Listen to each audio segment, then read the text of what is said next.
Hello, hello, hello. Let me know if you can see and hear me okay. This is going to be a group energy healing where I heal 150 people in 12 different countries, including 9 kids, ages 5 to 17. How cute is that? I think I already read the country count before in the first healing in this set. This is a set of 3 healings. And then later this month, on the 17th and 19th of November 2024, I'll do the twin set. Thank you. And the theme for all the 5 group healings this month is a dual theme, family boundaries. And you know, it's become not just family boundaries, but boundaries in general with other people, interpersonal boundaries, but you know, with an eye on helping you as much as possible with family boundaries. But a lot of applicable techniques though that really help with all interpersonal boundaries. But then proactive clearing is the other half of the theme for this month, which is like, you know, clearing energy blocks so that you enjoy and you're more productive and you're more functional and less triggered in the future, basically, in the next chapter of your life and this chapter in your life. And we're doing that very mindfully because you could clear too much if you don't like let the angels sort of edit what you're clearing, just to make sure that you're not clearing too much. But we do it carefully with angel help, so we're not clearing too much, helping make it a little easier. And you do not have to know what the next chapter in life is in order to proactively clear for the next chapter in your life, which is good. I mean, you don't have to know consciously, even subconsciously, you don't have to know. The angels probably know a lot about it, but you don't have to in order to clear. So that was discussing the themes for this month. So then now, so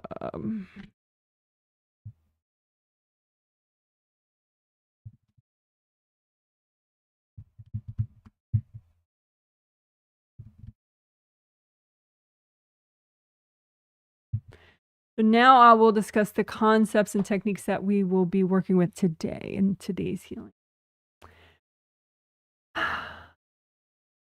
So the perhaps most obvious thing to at least people in the US, I'm healing people in 12 different countries, so not just people in the US. But the US election, presidential election, is technically today, although a lot of people, including me, have been voting earlier than the actual election day. And then it will take possibly up to a month to get all the results in. Then, you know, there may be dramas after that. So it's not just about today. But it's a great day to get a healing. And regarding the election, we'll be definitely clearing baggage in some strategic ways so that you are a lot less triggered about about politics and about the election. And I do recognize that people in other countries can also be very triggered about the US election because the US is a rich country with a lot of weapons. So it is important globally. So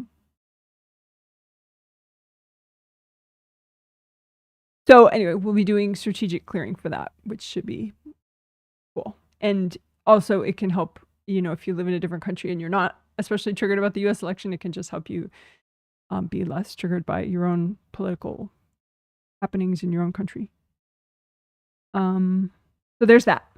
So election-related clearing we'll definitely do today. And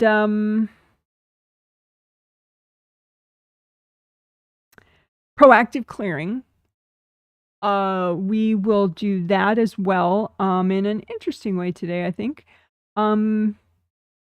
we will heal walled off parts of you that are the most triggered, stuck, freaked out, whatever you want to, however you want to describe it.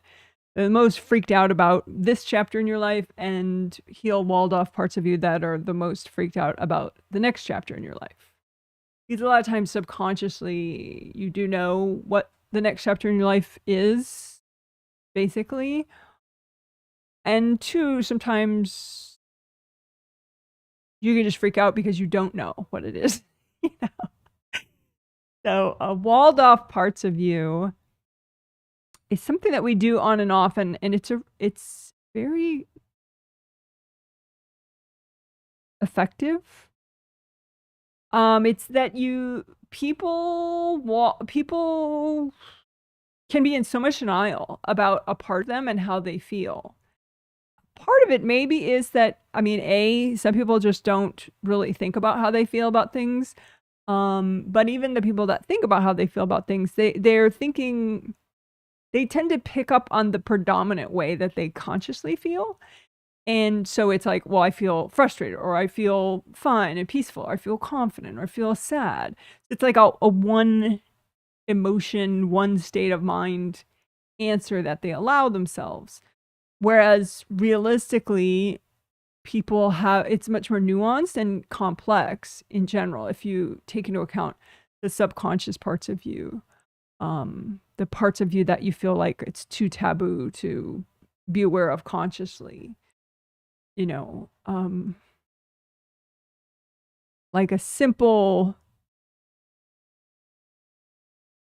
yeah, I don't have to give examples, but I mean, yeah, so usually the walled off parts of you is like extra denial that you have about a certain aspect of how you feel and how you're doing.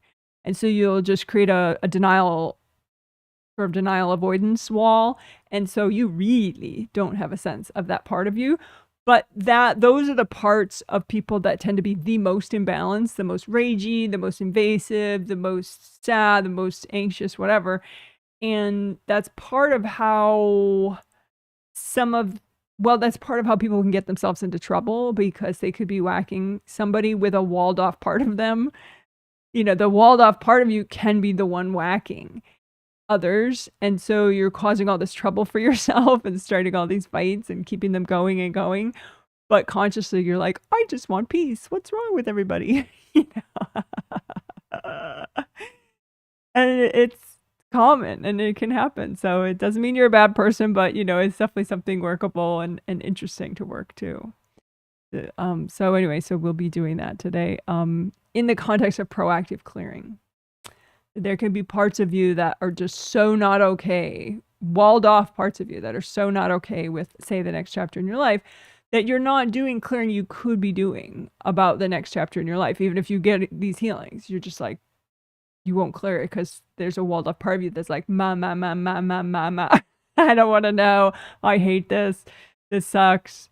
You know, so anybody that consciously has a lot of resistance, that could be something that you do regularly. Keep looking for walled off parts of you that are most resistant, or walled off parts of you that are most anxious, or, you know, whatever.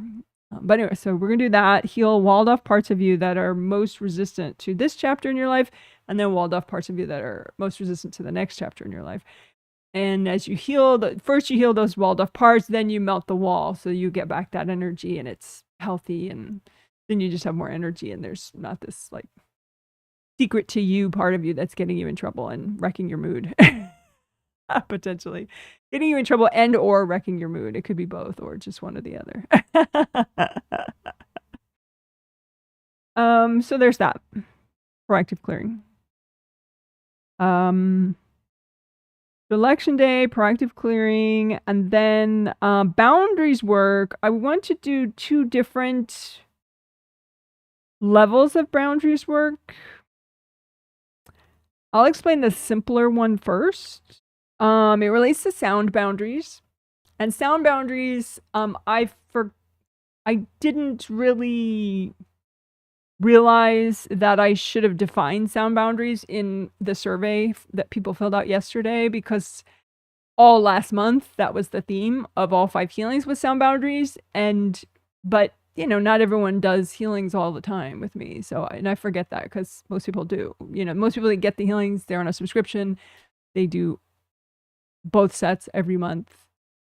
You know, so but you know, I want to teach for everybody. You know, so I apologize. I did not put. I asked you how are your sound boundaries and what do sound boundaries mean to you on the survey yesterday, without telling anybody what they could mean. Sorry. But anyway, so sound boundaries, in short, hopefully, is it's like it means a couple things. It's sort of a little broad the way I'm using it, but it partially means your state of mind, your ability to think and focus and have constructive, productive thoughts. And you know, so you think of an idea, you think of the plan and the conclusion, and whether you need to deal with it now or whether you could just deal with it later, and how it's best to start it if you have to do it now, you know, that kind of productive thought. Also sort of like the emotional quality of your thoughts or how nurturing they are versus how critical they are, that I would include in sound boundaries, because external energies can have a huge effect on how nice you are to yourself with your own thinking. So if you're overly critical in your own thoughts about yourself, that can be a sound boundaries issue, in that external energy is coming in and impacting your mind and turning it sour. Sound boundaries can also be more literal, like, you know, you keep replaying in your mind an argument from yesterday that you had with somebody because their energy is still coming towards you and they're sending the conflict messages. So they're kind of looping on the argument and sending it towards you, and then you hear it in your mind. So that's maybe more obviously a sound boundaries issue. Some people just hear voices of people and things that are not occurring. And that's also included in what I would term sound boundaries issue. So anyway, lots of stuff. And so we're going to do a little bit of that today. We're going to be working sound boundaries on and off throughout the year, which is only November and December now. But anyway, so if you do have sound boundaries issues, feel free to fill out that sound boundaries question on the survey. I'm planning on keeping it there through November healings and December healings. But anyway, somebody had a good quote in their survey, which I don't think they would mind because it's not like overly personal. It's very sort of classic, you know, like a lot of people might say this. But they were talking about their inner thoughts, and they said, my critical parent doesn't shut up. And what they meant is like that's like their inner voice has a critical parent kind of tone and nature many times, and so they're kind of bitching at themselves, you know, in a very like a mean parent kind of way. And sometimes that can be you have an invasive parent and they're literally piping through, but other times it's not that. But so we're gonna work that, which will help all sorts of sound boundaries. We're gonna work removing devices and energy blocks from the 5th layer of the astral body aura and the physical body aura. 5th layer heavily affects the 5th chakra, which relates to communications, inner voice, hearing angels, peace of mind, all that kind of sound boundary stuff. So that should be nice. We'll work on that a little bit. Should be easy. And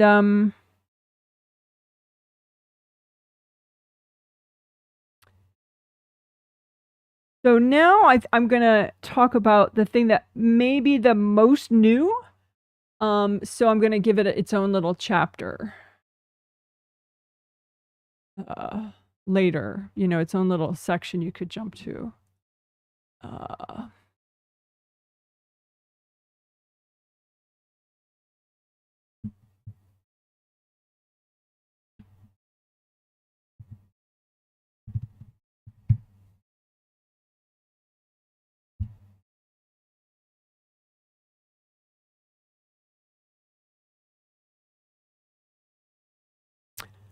Okay, so I'm going to explain now, and then, later in the healing, we'll do a lot with it. But as far as invasive energy coming in, I have, always been working with, that's part of why all this stuff is so important, like the 5 essentials, or repair, chakra repair, creative ring repair, good karma window repair in the back, is a boundaries thing, like that if it gets damaged, usually because someone threw stuff at you, threw blasts of energy and or hard objects at you. If it gets damaged, then you don't have as many boundaries. It's harder to keep out external energies. So it can make you depleted, tired, sick, headachy, whatever. So that has always been, that's a concept that is very old and familiar for people that know my work. GV and CV meridian, though, those are like in traditional Chinese medicine, you have 12 main meridians, and they're in your body. And I have a playlist which I'll link later. I linked it under the video from 2 days ago in the comment section, but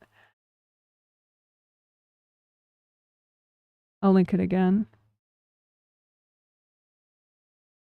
Under this, once it's a video in the comment section, you'll see there'll be a comment that says 12 meridian playlist, and I'll put the link.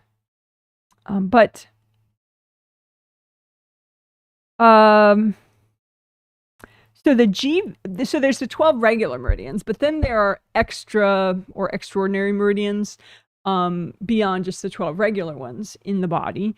And 2 of those we work often, and they're really useful, and they're pretty easy to work too, because they're like straight lines. So they don't have the complex zigzaggy coolness that a lot of them have. So it's like wham bam, straight line with a hook, straight line, Bob's your uncle, you're done, right? So it's kind of, and not only that, the GV meridian supports all the yang meridians within the 12 meridians, and the CV meridian supports all the yin meridians of the 12 meridians. So it's like, if you do both, then now you've strengthened this powerful support system that therefore supports all the 12 regular meridians. So it's like a one-stop shop in a way. You support those, you're supporting all your meridians indirectly, right? So, but today I want to discuss and work on making those 2 meridians safer, so they are less damaged, so that, because external energy can kind of break through into those very key meridians. And if that happens, if you're, so the GV meridian, the governing vessel meridian, starts in the crotch, goes up the midline of the back, hooks around the front, ends roughly in the roof of the mouth. So it's like a straight line and then a hook, right? And GV meridian, governing vessel meridian, so that helps to manage your yang meridians. So yang, like assertive. I mean, if we have to pick one word for yang, it's assertiveness. That's simplifying things, though. All those meridians, they do like a billion cool things for you at different points. It's totally fascinating stuff. But anyway, long story short, yang assertiveness, right? So if you, very, very, simplistic summary. So if you have external energy that manages to break through into your governing vessel meridian, you can have an excess of that yang energy, which could make you ragey, or could make your partner ragey, or whoever has the external energy breaking into their yang meridian and running through it and like amping it up and making it, really whacked out, right? So how can external energy break in? Well, usually it'll break in through the little chakras there, right? And it could blast so much that it causes a rip in the meridian itself. And so rather than a red flowy tube, it's a red flowy tube with giant slashes in it, like split open in certain spots. And so then it's, it's much more easy for external energy, people, invasive beings, whatever, to come in and amp up your yang assertiveness. And then it can become, that can be why people get overwhelmed sometimes. or why people act out and feel crabby towards others in that sort of like uncontrolled, intense way, right? So that's that. Yin meridian starts in the crotch, goes up the midline of the front, ends in the tip of the tongue roughly. Last point on that you could, like get acupuncture on with it is like right here. But it goes up the midline of the front. And yin, the CV meridian, conception vessel meridian, it supports your yin meridians. You're within the 12 regular meridians. There are yin meridians and it supports those. So yin, like vulnerability, sensitivity, nuance, self-nurturing, that kind of idea, right? So if you have, rips and damage to the chakras, the little acupuncture points, which I call minor chakras within the CV meridian, that external energy running through there could imbalance your yin energy and potentially make you overly passive. That kind of frees you up so you don't know what to do, like deer in the headlights, or just unable to take action in your life. So obviously they're both important. And so long story short, we're going to work that. We have unblocked and repaired them in the past, but we don't do it that often. And we don't do it with that sense of like hunting for places where external energy has broken through. And I think it would be very useful to start paying attention to this more. And we'll certainly do it today. And then we'll just see, because people will fill out their surveys, hopefully, tomorrow and the next, I guess week or so after this healing set, anytime in there. And I'll, when I'm prepping for the next set, I'll start studying the results and see how much it helped people. Anyway, so hope that helps. So AccuDoll. So we'll be working boundaries with the CV and GV meridian, especially where, especially repairing and unblocking where external energy is breaking through and getting in. Obviously, you want flow too, so to say there's no external energy breaking in, but you just have a couple clogs, well, that's important too. So we'll unblock that, and that can help your immune system. I didn't mention that. But yeah, in general, CV and GV work, I tend to recommend it a lot when people are, going through immune system issues, or there's some big shift that your body has to adjust to, like you just went through major surgery, or all sorts of things, or you're coming down with something, and I did notice that different people have mentioned, I've been having like nasal issues or some kind of sick symptoms for like a couple weeks now or whatever. So GV and CV work, I was going to do it anyway for that reason. But this whole idea of that external energy could break through directly into those meridians and cause quite a bit of discomfort. That's kind of sort of new, we haven't really looked at that too much. And there could be a lot of times where foreign energy was breaking through to the CV meridian, and it looked more like a chakra issue because, they go up the midline. And so they, the back of all your major chakras is like along the route of the top of the 7th, but the back of the 6, 5, 4, 3, 2, 1 is along the route of the GV meridian, and the front of, chakras 1, 2, 3, 4, 5, 6. Just 1, 2, 3, 4, 5. The top of chakras, the front of chakras 1, 2, 3, 4, 5 is along the route of the CV meridian. So it could be sometimes we thought, it's an issue with the front of your 3rd chakra. And maybe it was, but it was also an issue with, a lot of damage along that part of the CV meridian and external energy getting in that way. So we'll see how consequential this is, but I think at least for me personally, it will help quite a bit to start to be more aware of that. Is external energy getting into my CV meridian? Is external energy getting into my GV meridian? Both.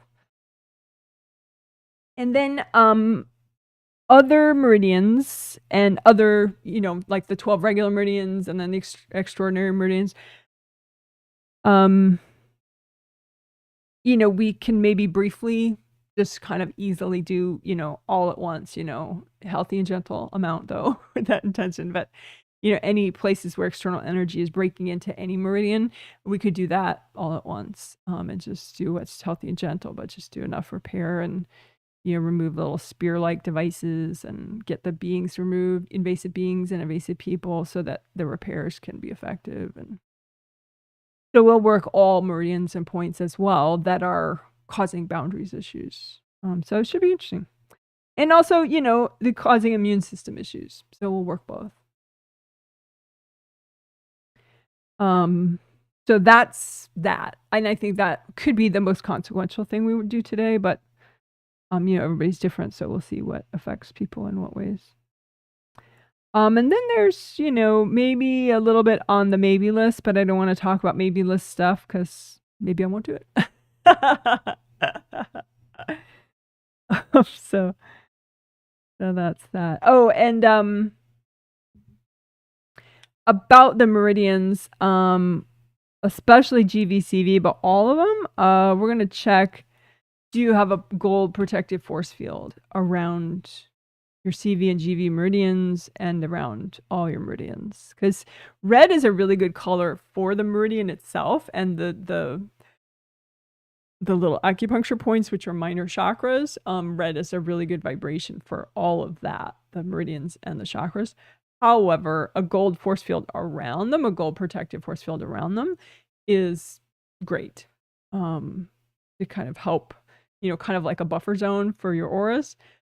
So we'll check that and see if that needs to be strengthened, because it probably does. All right. So that's that. So some election day clearing stuff and boundaries for election day, some proactive clearing stuff, clearing walled off parts of you, and some CVGV meridian boundary stuff, repairing enough so that you don't have external energy coming in and messing with all that, to the extent that's healthy and gentle to do right now. Which will also help immune system and could help other body stuff. All right. So cool. So I'm just going to read some chat comments and then we'll do the 3 minutes of quiet. Probably after chat comments, I'll explain some basics about the live stream in case there are newbies watching, and I do love newbies as well as veterans. But anyway, and then we'll start the healing. And during the healing, I say what I'm doing as I do it, so you can follow along and use it as I walk through if you wish. Okay, someone says hello from Ottawa, Canada. 66 degrees Fahrenheit. Not bad. Sunset 4:44 p.m. Yeah, sun does set early these days. That's wacky. I missed the long days already. So it says, hi, Janet, 63 Fahrenheit in San Francisco. Hello, hello. Oh, I did want to say regarding chat comments, you can hide your view of chat comments if during the live stream you don't really like people, you know, putting friendly emojis and saying hi and giving, you know, weather reports when they just tune in, that kind of idea. If you feel like that distracts you, just hide the chat comments, and you can always unhide it at some later point, say when I'm reading the chat, you know, after the healing, and you want to see what I'm reading. But you know, so you don't have to, if you find, some people find chat comments really interesting and enjoyable, some people find them distracting, but I just want to remind everybody, you can click the little X next to the words chat comments, and they just go away, you can't see them, and then you could click back on the words chat comments, and then all of a sudden you'll be able to see them.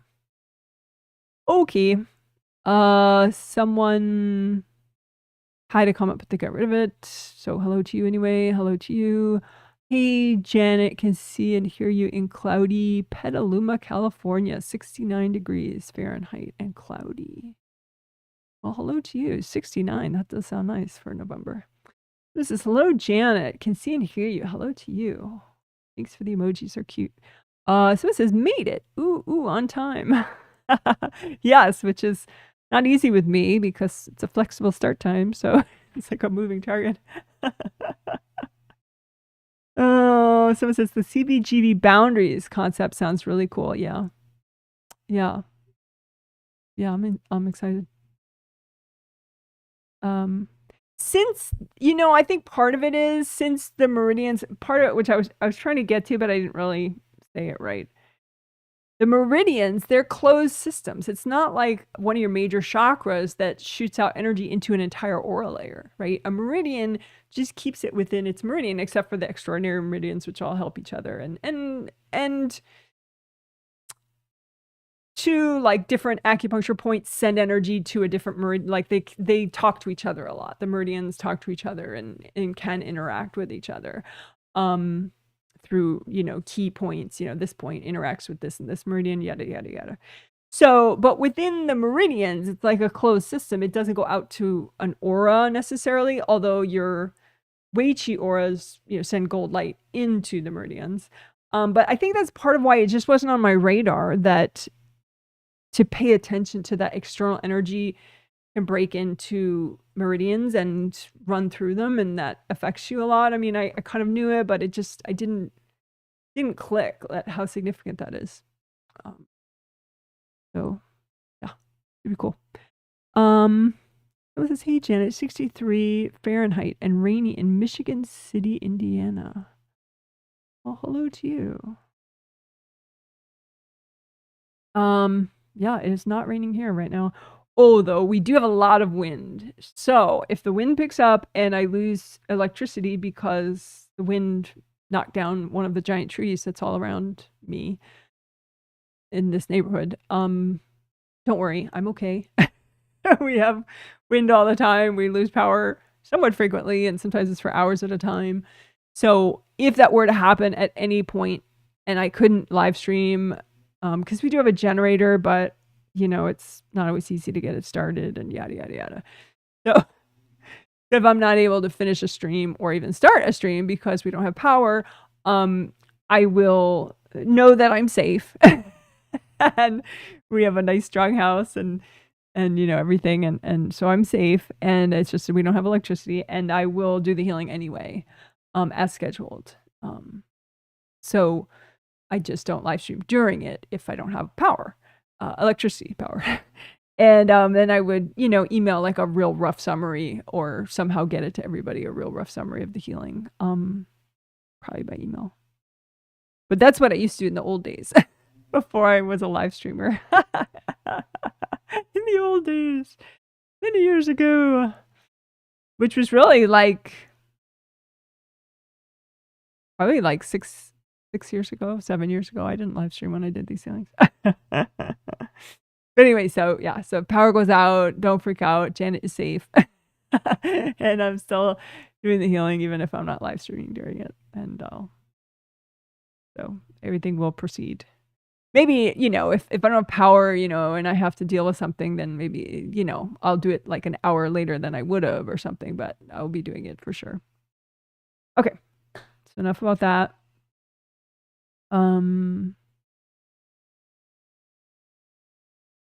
Yeah, I think I'm going to timestamp that. Power outage information.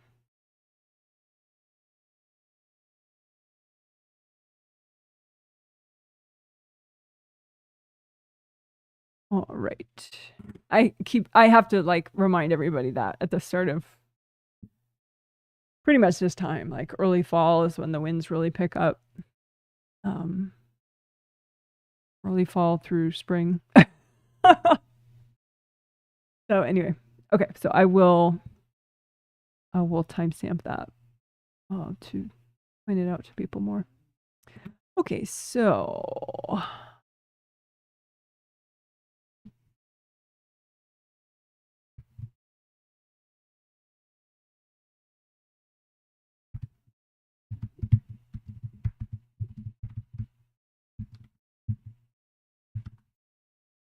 Okay, so basics about how the healing works, who I'll be healing, and gold light.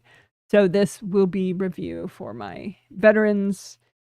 You know, you can start your grounding in advance, unblock your grounding or something while I talk, or go to the restroom and get a healthy beverage, whatever. It'll just take a few minutes though, like 3 probably. So, okay, so I am healing during this live stream. I will start to heal the 150 people that purchase this healing, or their loved ones purchase the healing for them. So it's not just anybody that watches live, because I need to prep and, well, I need to make a living. And so people purchase the set of healings from me so I can not starve to death as a healer. But yeah, so people purchase the healing set. And then as I heal, you know, it's a walkthrough if you want, except for the first minute where I'm quiet. But you can use your hand chakras. Everyone has a hand chakra in the palm of their hand, and fingertip chakras, one in each fingertip. And you set those to a metallic gold color with your intention. None of this work requires vision, seeing energy consciously. You set with your intention those energy centers to be a metallic gold color, like this glitter, metallic gold. And then that means that as they're naturally spinning and generating energy, it's that vibration of metallic gold. Vibration and color are the same thing. So then you use that gold light when you're healing yourself. You direct it towards whatever part you're healing, right? And you could do direct healing like that. You know, say if you're healing your tummy, you know, or something, or your hand, you know, that might be very convenient to do it that way. But, you know, we're healing all sorts of parts of you, including parts in the back, including the grounding, which goes all the way down to the core of the earth. So having a copy out in front of you of what you're healing is very useful. And that's what I'll be doing, and that's what you could be doing. And the extra benefit of that, not only practicality, because you get to heal behind you much more easily in the backs of your chakras and stuff, is that you can get good at, through practice, through just doing it, get good at feeling energy too. As you're combing through, you begin to feel like an absence of something, and you're like, whoa, I think that's a rip in my aura, you know? And, you know, it takes a while for that to develop, but doing makes you improve. Doing is practicing, so you get better and better. So that's the idea. You know, you make a copy out in front of you of everything, all your auras, which you have 17 auras, both your groundings, your physical body and your astral body are inside there. And so it's like a big bubble, all the auras. And then the grounding connects you all the way to the core of the earth, and then astral body and physical body inside there. Your astral body is you as a spirit, the part of you that can come in fully into your physical body, ideally. And then, of course, your physical body. Everyone knows what that is. So that's the whole concept of the healing, of how it works. Yeah. If you're somewhere where you can't move your hands because, you know, someone's sitting across from you that would think this is really too weird, you could use, you know, you could still use a copy, but have, like, you know, imagine that you have like a gold flamethrower, and so you're just sending the gold energy, or like gold suns that can really be focused, and like gold shower heads, you know, and direct the gold light wherever that you sort of move around with your mind rather than with your hands. That's an option. Okay. So those are the basics. And if you did want to be one of the people that I heal, you would just have to buy a set in advance, you know, because I do prepare a lot to be able to heal these people. I have to clear matching energy and, you know, recycle some of their beings that would be screwing with me, all sorts of stuff. So there's a lot of prep work, so you have to buy a set in advance. But now like, even the November twin set later this month is on sale on my website. I don't know how many spots are left though, probably not many. But there are some spots that I added so to have enough left. And then the December sets. So there are November and December healing sets on for sale on my website right now. Whereas usually I wouldn't do that. I'd only be like, oh yeah, 2 months in advance, it's already sold out, which, you know, but I just added more so I could keep selling, because I don't know, it's just a time of year where people need healing, and why not? Okay, so that's enough of that. So veterans, I apologize. I know you know all that, but I love newbies too. All right. So now we'll do the 3 minutes of quiet where I finish my prep. And towards the end of that, I'll start the healing in silence. And then the rest, I will be talking and talking and talking and talking as I heal.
Okay, great. Thanks for waiting. So grounding is your connection to the core of the earth. You have 2 of them, one for your physical body, one for your astral body. Both of them should be nice and wide as all your auras. I would suggest that you make them both the same color. So red or orange or yellow would be ideal colors. Ideally, bring up both your groundings high as your 3rd chakra, which is just below your sternum bone. This is your sternum bone, right in the middle of your rib cage right there. Right below that is your 3rd chakra. Some people have it a little bit lower than that, like in between there and your belly button, but I don't. Mine is right nudged up against just below the sternum bone. You could do a little bit of unblocking of the 3rd chakra. That's kind of fun.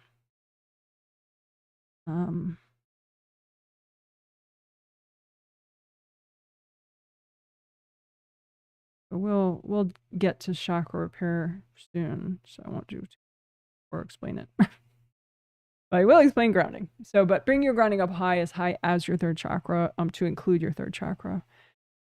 And a lot of times I say grounding, but I mean both of them, astral and physical. And so make a copy of both your groundings out in front of you. If you're reasonably present, they're both in the same location. Comb through them, check for clogs. Check how wide they are, because they could have become too thin, too skinny, too narrow. And you want to let them widen out, let them unblock. You definitely want to be able to have your aura released properly, as well as your physical body and your major chakras, which is nice wide groundings are better. And your grounding, you want very strong downward flow, like a rain downpour or a waterfall. And just find, oh, you can't see my hands, unfortunately. Let me fix that. So your grounding, your copy of your grounding, comb through it even at the bottom, because you can have energy blocks right before the center of the earth. So you can like sort of scoop underneath the bottom of your grounding and get those blocks melted away.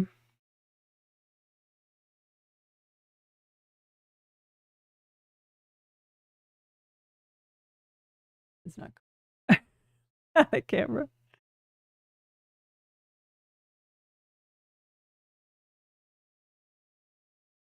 And then indie grounding is where you check that outer surface, run gold light through the outer surface of your groundings to make sure that there's nothing hooked into your grounding, because people can make connections from their grounding to yours or vice versa if you do it subconsciously. So it's not going to help. It's going to make it worse, if less effective. Going to make your grounding work less if you do that. So just melt away all the attachments so that your grounding is independent.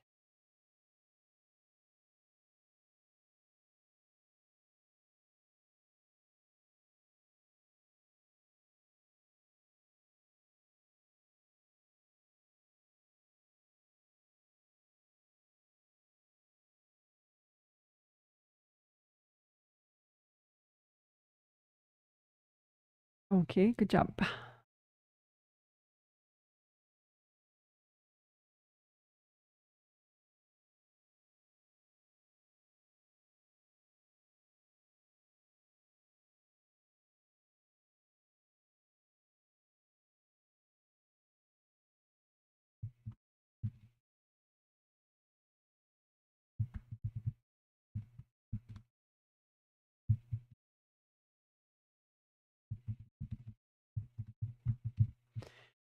So you have 17 auras, astral body aura, physical body aura, and 15 Wei Chi auras. Not the most readable there, but hope you can read that. Anyway, good enough. So just imagine all your auras out in front of you, a copy of all your 17 auras, and just comb through them with your hands in gold light and just give to yourself. You can take deep breaths while you do it.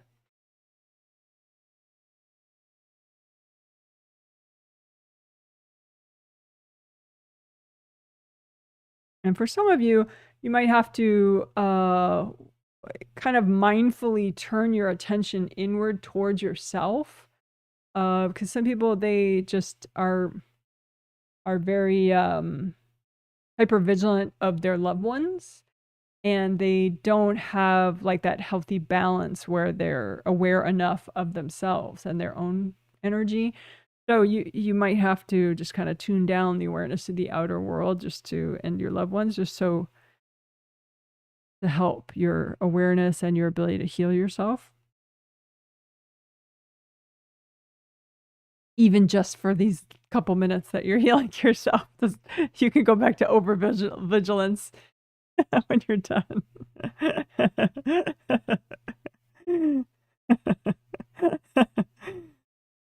Oh gosh. So anyway, with aura repair, as you heal your auras and just give them as much gold light as possible, you can check for rips, because that's the whole point of aura repair, is we're repairing the rips, right? So because if your aura's all ripped up, it can't do one of its main jobs, which is to protect you. So you can create with your mind an image of a rip. and say to yourself, okay, this is a composite copy rip. In other words, this rip represents all the rips in my 17 auras that I need to repair right now. Okay? So you have this rip, it represents all the rips in your 17 auras. And then you just, as you repair this, you're repairing all the rips, right? So just sticky gold wax is gold light from your hands that, because of your intention that it's sticky gold wax, it hardens and sticks to everything that's not you. So fill up the rip with sticky gold wax, so it sticks to everything that's inside the rip. So that could be hard objects that people have thrown that are still there, or invasive people, invasive beings, whatever. Just lift all the junk out as a big lump with the sticky gold wax. Give it to your angels. Angels, here you go. Again, fill up the rip with sticky gold wax. Lift out whatever's not you. Give it to your angels. Angels, here you go. Now that the rip is nice and cleaned out, the gold light will make better contact with the ripped parts. And so the repair should be more thorough. You could say too, angels, if there are any invasive beings in the way of this repair, can you please recycle them?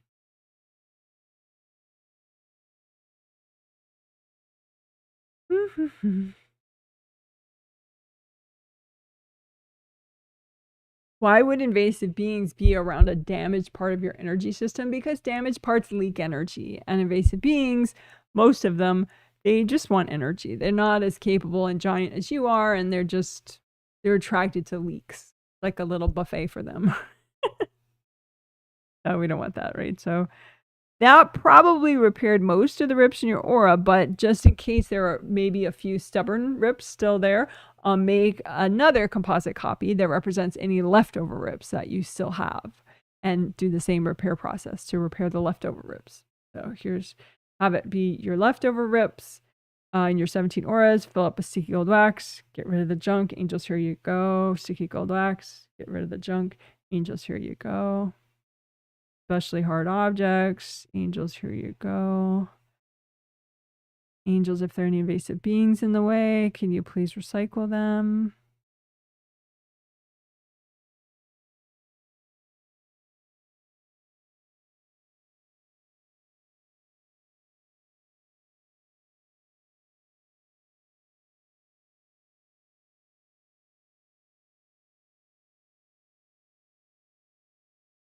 All right, good job.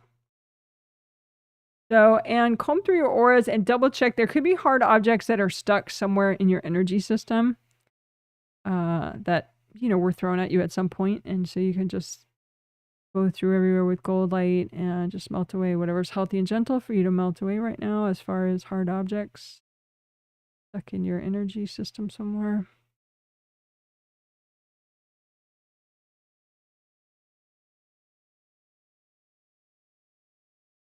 All right, and then you can check the outer surface for little leaks that may be left over, like little teeny weeny leaks. Yeah, repair those.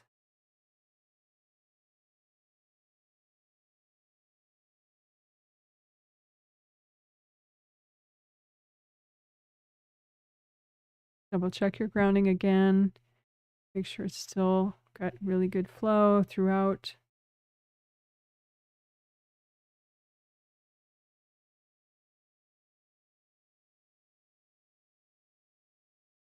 You can recreate your gold buffer zones.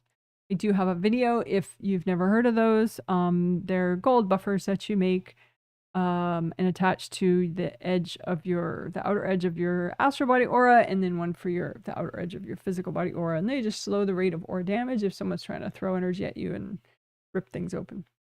Because you recreate them. You can recreate them in an instant. Recreate your gold buffers once you learn the concept. So I do have a video, gold. If you search Janet Wright gold buffer zones, you'll find it. That'll teach you.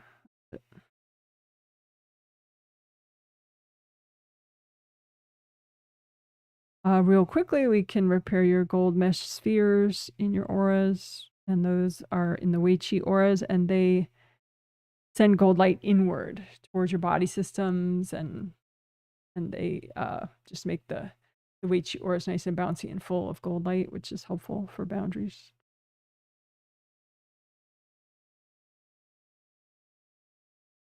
Wei Qi is a traditional Chinese medicine concept. It has to do with strong boundaries energy. your boundaries with external harmful forces.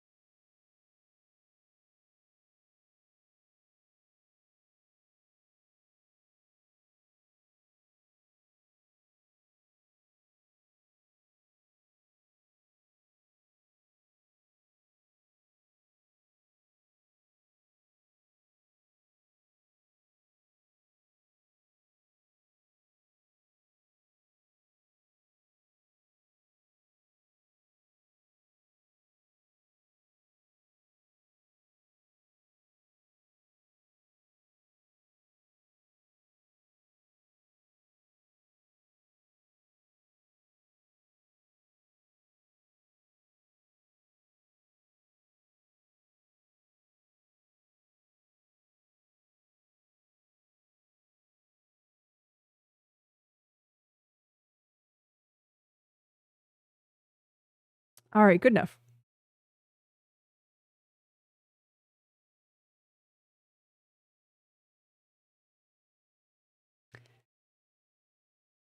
All right. Creative rings are oops.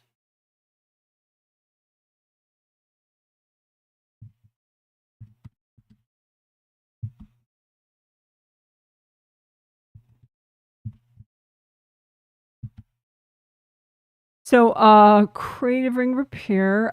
Creative rings are a part of your astral body energy system. And there are 1, 2, 3 of them, gold rings. And they come and go with you as a spirit since they're a part of your astral body energy system. They generate a lot of gold light if they're working properly. And that becomes a nice extra gold force field right above here. And that sends gold light down to all your major chakras along your spine, which is helpful. So you can imagine a copy of those 3 gold creative rings out in front of you and repair and unblock and melt cords. Because this is one of those places where, yes, it's useful, really useful if it generates gold light, but it's also really harmful if external people or beings can send their energy into your creative rings because it's just a very key location. It can be overwhelming and imbalancing and make it hard to focus if you have words coming in here. So if you just repair and unblock, that way it's just you and it does its job nicely. So you can have cracks in the rings or big chunks missing or hard objects stuck in them.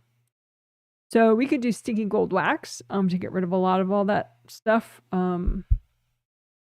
And your 7th chakra is so close beneath it because here your creative rings and your 7th chakra astral and 7th chakra physical are like, right below the top of your head. They're in the top of your head. They're oriented this way.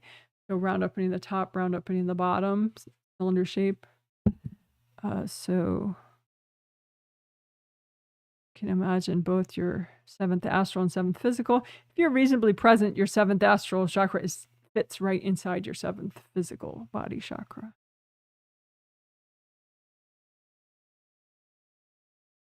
So you imagine your 7th chakras and then your creative rings, and just use sticky gold wax for that whole area inside the rings, inside the 7th chakra, all around. And just have the wax stick to whatever's not you that's healthy and gentle to get rid of right now. And then just lift out all the junk. Angels, here you go. Again, sticky gold wax, creative rings, and 7th chakras. Have the wax stick to all that junk. Angels, here you go. Couple deep breaths. Breathe into your hips, your toes, your hands. Fine.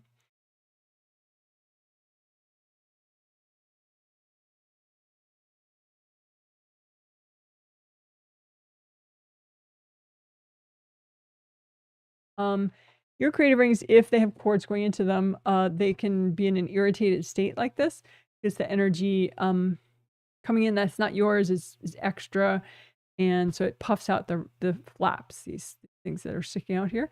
You don't want that. You want the flaps to relax and fall fully shut so that this is just a smooth, round ring.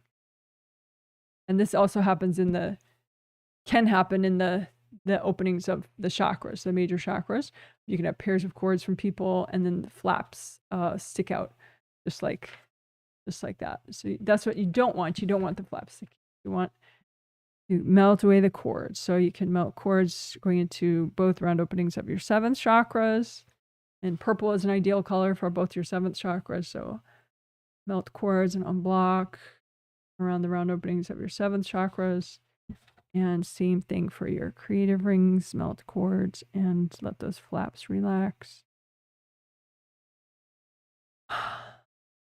And there's a kind of a fun chain reaction where if the flaps relax in your creative rings, then it's like this chain reaction of flaps closing all the way down, which doesn't always work great. If you have some damage somewhere, then it like the good chain reaction stops partially or completely at whatever chakra was damaged. But it's kind of fun anyway, just close the flaps and then all the chakras, major chakras.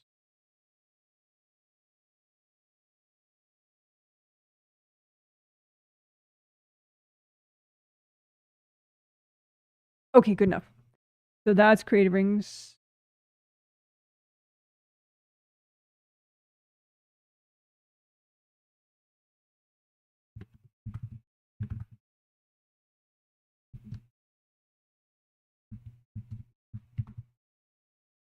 Okay, so we're gonna do chakra repair and unblocking for all your chakras, major and minor chakras of your body and spirit. So every chakra that you have. I'll do them at once to the extent that's healthy and gentle to do right now, which I summarize as H and G, healthy and gentle. H and G. But then after that we'll just do ones that are the worst after we've done it. So like some that are still a little stubborn and they're still blocked and or damaged. So let's do it. So you make a composite copy and have it represent all your major and minor chakras. You don't need a paper one like that. Just make an image of a chakra, and with your intention, you're like, okay, this represents all my chakras of my body and spirit, including minor ones, which includes acupuncture points. And I just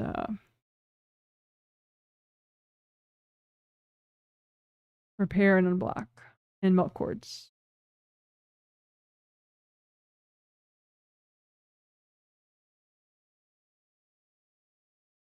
So energy blocks can look like a lot of times they're black or white. Black is a very low vibration. White is a very high vibration, like too high for when you're in your lifetime. A lot of times invasive energy will be black or white. Not always, but a lot.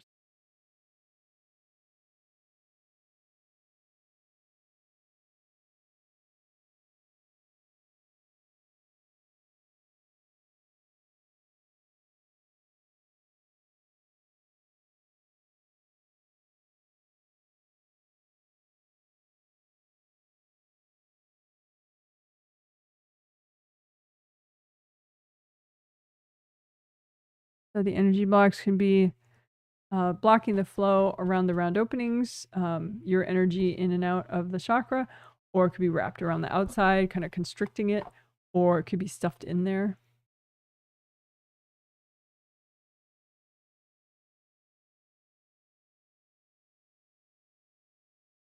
So you're using gold light from your hands to melt and unblock and repair and melt cords. Melt blocks and melt cords.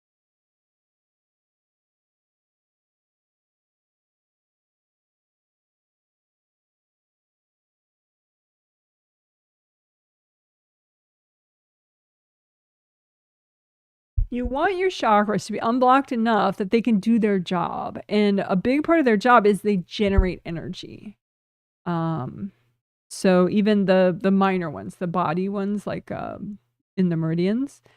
But if they're too messed up, too damaged, too blocked, they're not going to generate much energy. So just that could be when you are like, okay, I think I've done enough, is that at least all the major chakras and maybe the minor ones too are unblocked and repaired enough that they can do their job of circulating energy, of generating energy, all that good stuff. Can all my chakras do their job?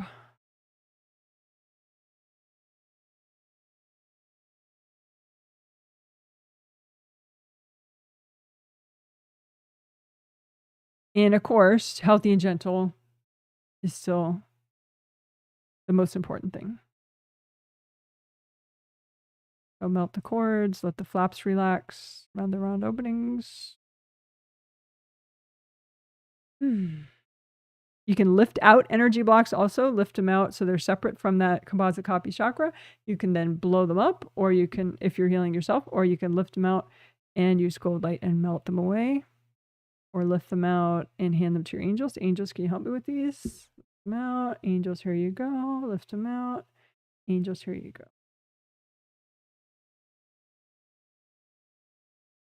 So for our dual theme, proactive boundaries with this and the next chapter in your life, and family boundaries, you can lift out any baggage in your chakras that's healthy and gentle to get rid of right now. That will help you with those two themes. Lift out the baggage from your chakras, melt it away with gold light, or blow it up. Lift out the baggage, melt it away, or blow it up.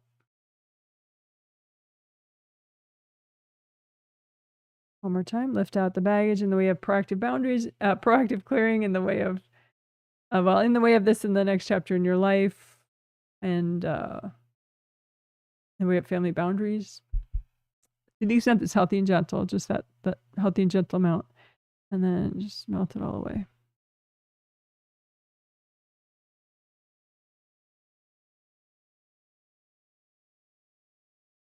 All right, good job. Good job, good job.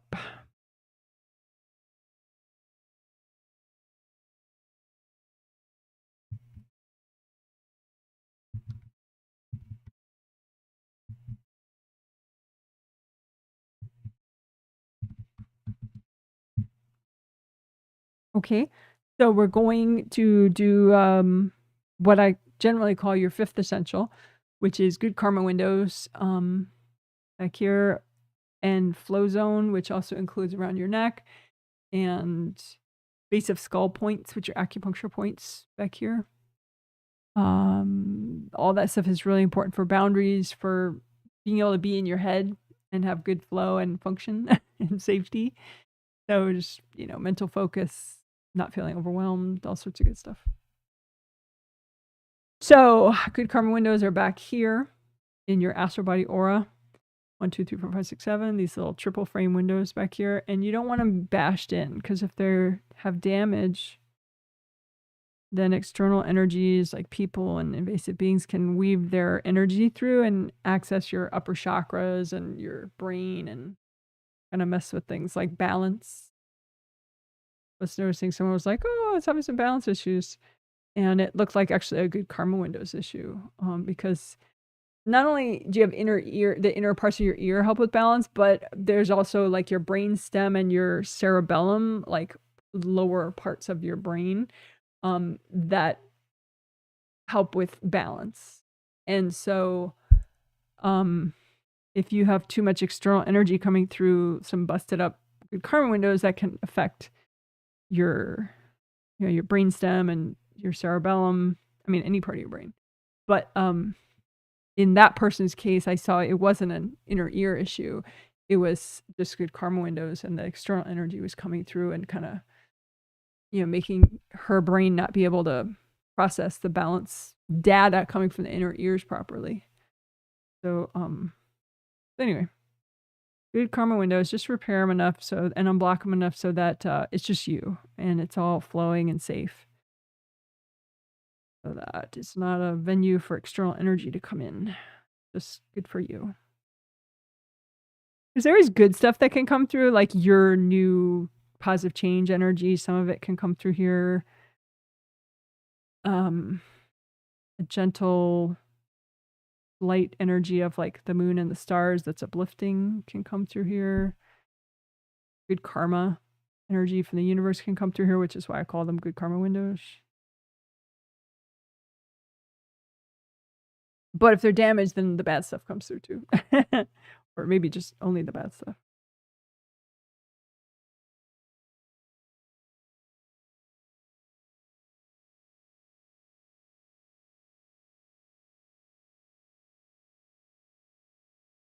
So lift out any hard objects that are stuck in these windows, lift them out and melt them away. Lift out the hard objects stuck in the windows, melt them away. Lift out the hard objects, give them to your angels. Angels, here you go.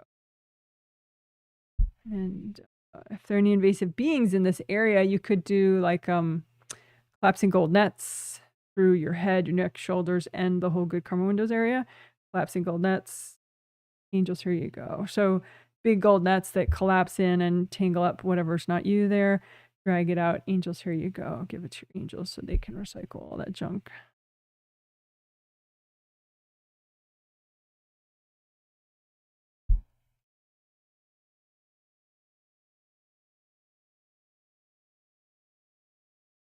So we might do a little more of that when we're doing GV-CV boundary work.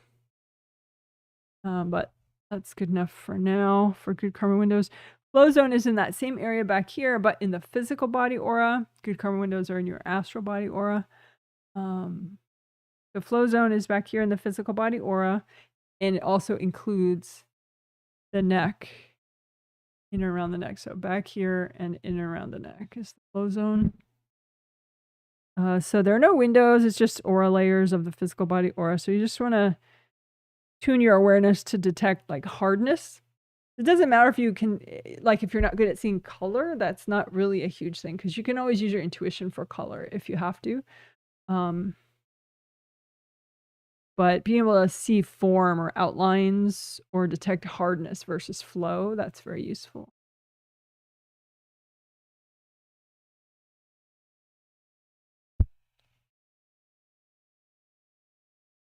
Any hardness in your flow zone, including in and around your neck, just melt it away.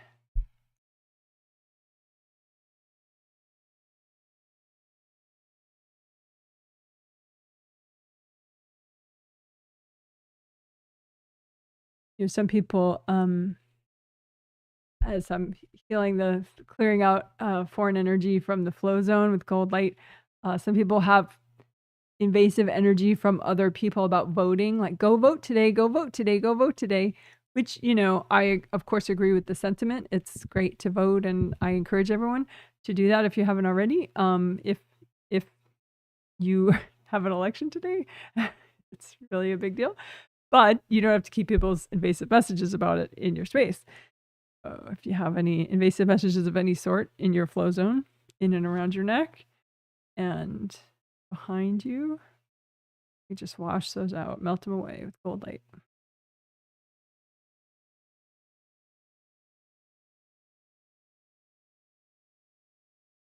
There are certain parts of society that tend to be more invasive than others. Like a lot of people within religions can be very invasive with themselves and others. People in political movements, political activists can be invasive. Animal rights activists, you know, like trying to rescue as many pets as possible.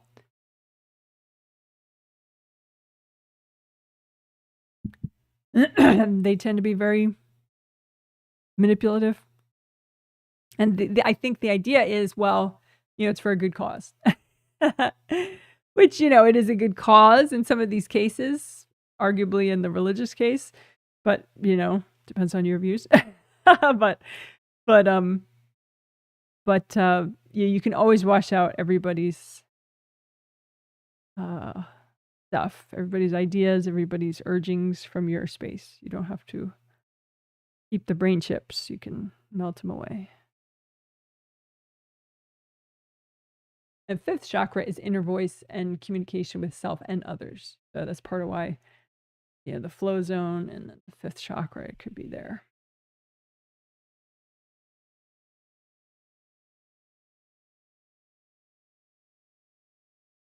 All right, and then base of skull points. So what I mean by that is those two mostly horizontal lines of dots shown in the diagram, one at the level of the top of the ear, one at the level of the bottom of the ear. Those are the points that we'll be repairing and unblocking right now.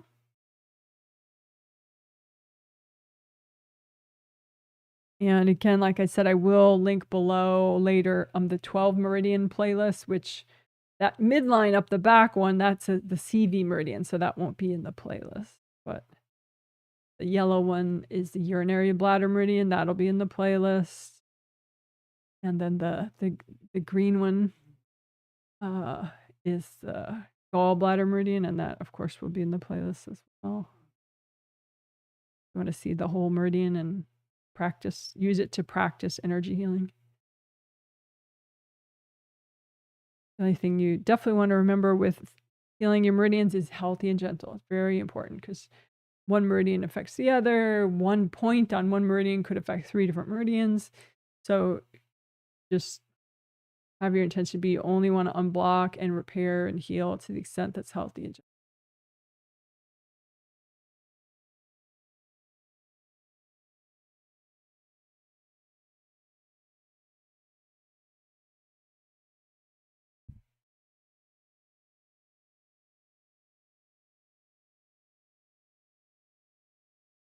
And then behind those base of skull points in the auras, you can get a lot of buildup of energy blocks back there. So comb through behind all these base of skull points and just get the hard plates of energy and melt them away if you have any.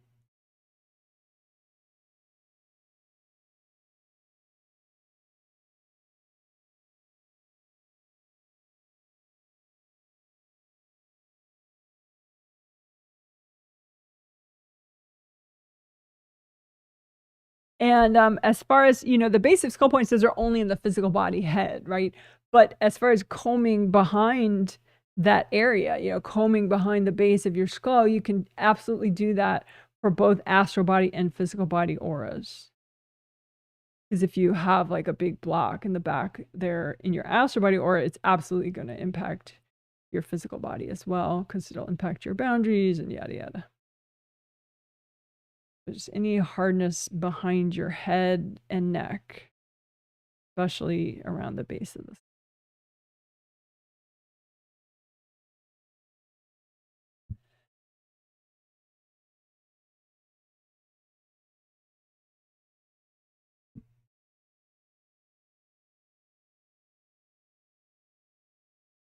And then you could do, a little bit up and down the spine, all the major chakras, just to balance yourself just a little bit after doing that work. All right, good enough. Yay, yay, yay. Good job. A little confetti for you. Oh, speaking of which, speaking of confetti, here's a thumbs up confetti for you. Thumbs up for you. You're amazing. And if you could please give a thumbs up for this live stream, or later if it's a video, please do it. It helps.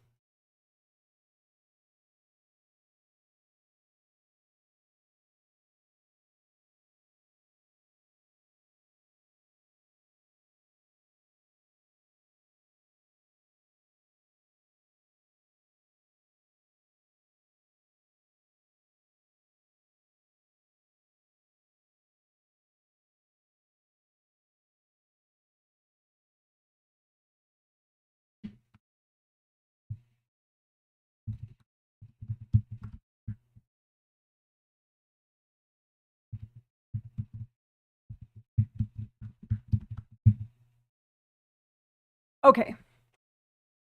So I talked about this in the discussion. I think that chapter was labeled like today's concepts and techniques. So you could listen to that. But so this can help you whether or not you're in the US on election day or you care about US elections. It's just, because everyone has elections of some sort, most likely, but you may not, but politically related baggage. And you may think, well, I don't care about politics in this life, but chances are there have been several past lives where you did, and that could be why you're like, ma, I don't want to know about politics now. So, it's good to clear baggage about it, especially because in past lives, politics, maybe you've been in a culture, you were probably in a culture where, political things could mean life and death.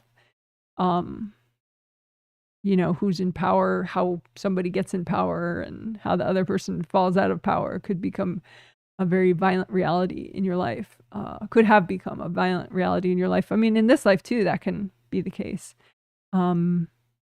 So that's part of why, you know, people can get so uncentered about politics because of past life baggage regarding politics. So if you know somebody and they're like so imbalanced about politics and they get either really freaked out or really scared or really angry, like to the point of like fury, chances are they have a lot of past life baggage that's fueling that, plus invasive energy fueling it. So also the GVCV section that we're going to do, GVCV boundaries, will be also very helpful for anybody that has extreme passivity or extreme aggression, either of those things. But anyway, right now we're going to clear election triggered blocks, any energy blocks of any sort that are triggered by elections or politics or thoughts of election and politics. And also we're going to uncord people from your baggage before we clear it, but we're also going to uncord other people's election triggered blocks, because that's pretty common too. If you know somebody and you've talked about politics with them, or you know somebody who gets a little imbalanced about politics, you could be subconsciously cording their election triggered baggage. So we'll work all that. Get you out of the way. Because otherwise there's a candy wrapper effect. I didn't use that term literally in the last healing, but I talked about it. It's like if you're cording other people's baggage, you could be sending energy to the baggage and your energy wraps around it like a candy wrapper. And so then they can only feel the wrapper, the candy wrapper part, and that's your energy. So they think why they're so stuck and they feel so bad is your fault, even though that baggage is from a past life. You didn't know them then.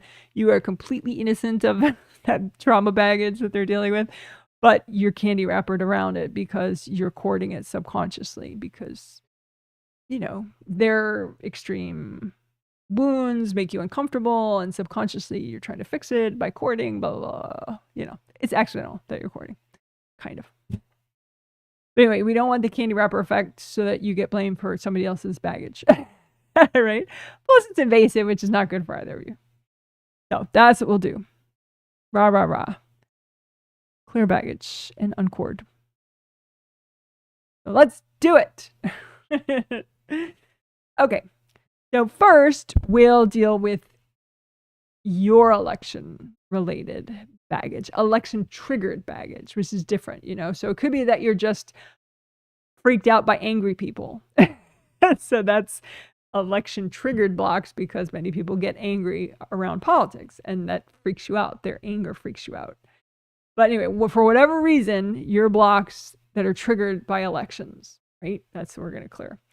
So just imagine, and both astral and physical, because that's something we did a lot in the first healing in this set. I talked about how trauma baggage, all sorts of baggage, you can have a copy of it in both your astral and your physical body system, either in the auras or the chakras or wherever.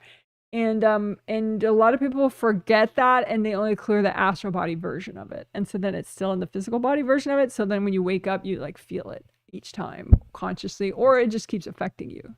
And you feel like, well, I should be over that. Like part of me is over that, but not all of me. That's because you only cleared it out of your astral body, not both astral and physical. So anyway, let's do it. So imagine your election-related baggage, and we'll have the angels check, so don't worry about if it's too much, because we'll check before we clear. So imagine any election-related baggage that you have, and imagine like simple shapes to recommend. I think that's helpful to imagine it as simple shapes. So like black boxes or white bags or, you know, piles of bricks, whatever, right? But easy, friendly shapes, you know, like, oh, it's 8 black boxes, or it's 10 big bags full of dirty laundry, whatever. So imagine easy shapes for your election-related baggage that you have on a physical body level. And then the same thing, what election-related baggage you have on an astral body level. And just say, angels, is it healthy and gentle for me to clear all this right now? And so then they'll remove from your view whatever's too much to do right now, right? And just take a deep breath while your angels do that. And then go ahead, whatever's still there is healthy and gentle to clear right now. So go ahead and do it. You can pull them up. You can, melt cords too, so that nobody's in this baggage of yours. So, because you don't really want to like blast anybody accidentally. So just wash them out with gold light, wash everybody out, melt their cords from your election triggered baggage.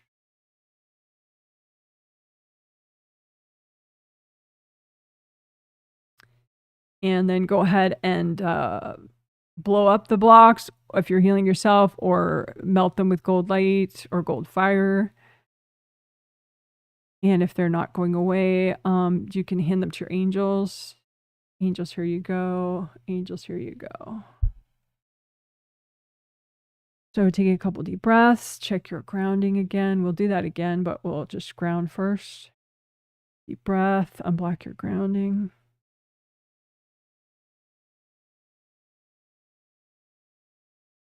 In de-grounding, right? Make sure nobody's connected to your grounding. That can be one way that people are invasive. So just melt everybody out of your grounding.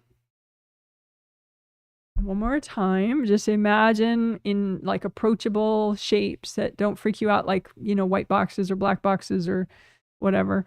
What is your election triggered baggage that you have in your physical body energy system? And what is the election triggered baggage that you have in your astral body energy system? And then ask your angels, angels, is this healthy and gentle for me to clear all this right now?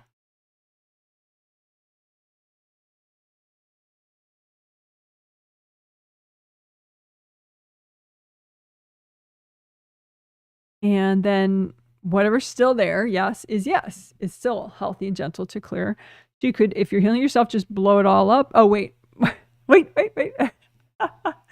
Melt other people out of it. Just in case people are courting your election related baggage, just melt the cords going into it from other people. Wash everybody out of your election related baggage. Melt the cords, melt everybody out. And then now everybody's out of your baggage, go ahead and blow it up or melt it with gold light or fire, gold fire.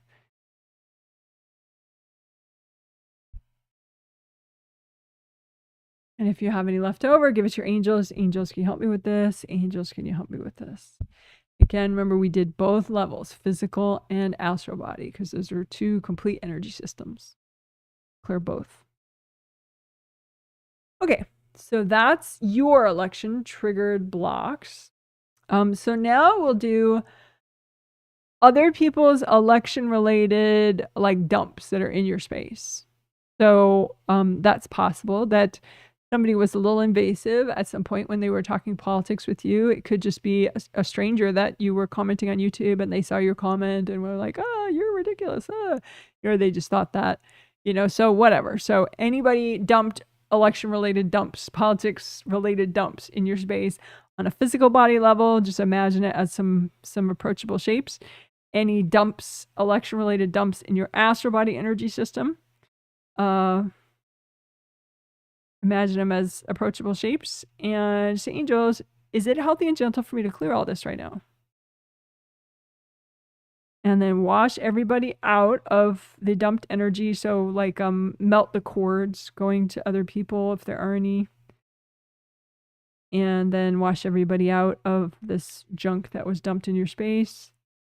And you can blow up the junk or you can melt it away with gold light. And again, out of both physical body and astral body energy system. If you have any leftovers of dumped energy, angels, here you go. Give it to your angels.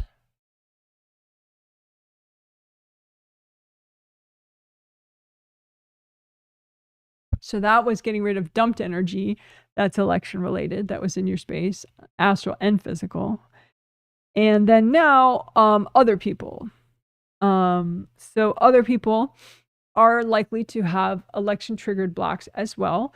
Some from this life, many from past lives, probably. So you can imagine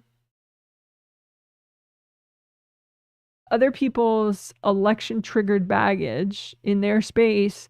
Like, imagine it far off from you, like mountains or whatever. Like, it's their baggage. It's not your problem, right? But it's from people you know or people you've interacted with. And you don't want to cord, if you represent them by mountains, you don't want to cord those mountains, right? But you could be cording those mountains. It doesn't mean you're evil, you know? So allow yourself to notice the cords. Don't be like, I'm sure I'm not doing that, you know, which is very common that people assume, but do not assume, right? So just if when in doubt, assume you are cording their baggage, and then just use gold light and melt the cords.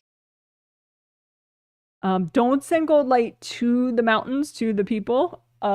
Just melt your end of the cord so that then the cord just drops away. So imagine yourself and just all the election-related baggage in other people's space that you have interacted with, and just imagine the cords between you and their election-related baggage, and just melt all those cords.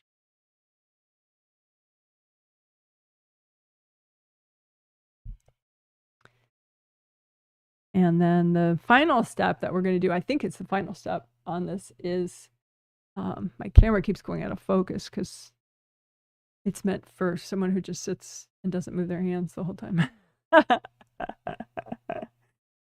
Still up.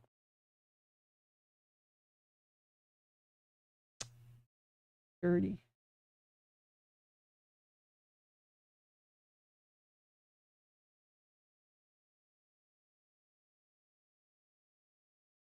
No, it's not dirty. Whatever. Sorry about that. Just not wanting to focus. Okay, so the last thing we're gonna do is something that is new from the last two healings in this set, is an angel-assisted gold magnet. So, finally, I decided to focus. So make a gold 3D object. Could be a cube, sphere, pyramid, whatever floats your boat.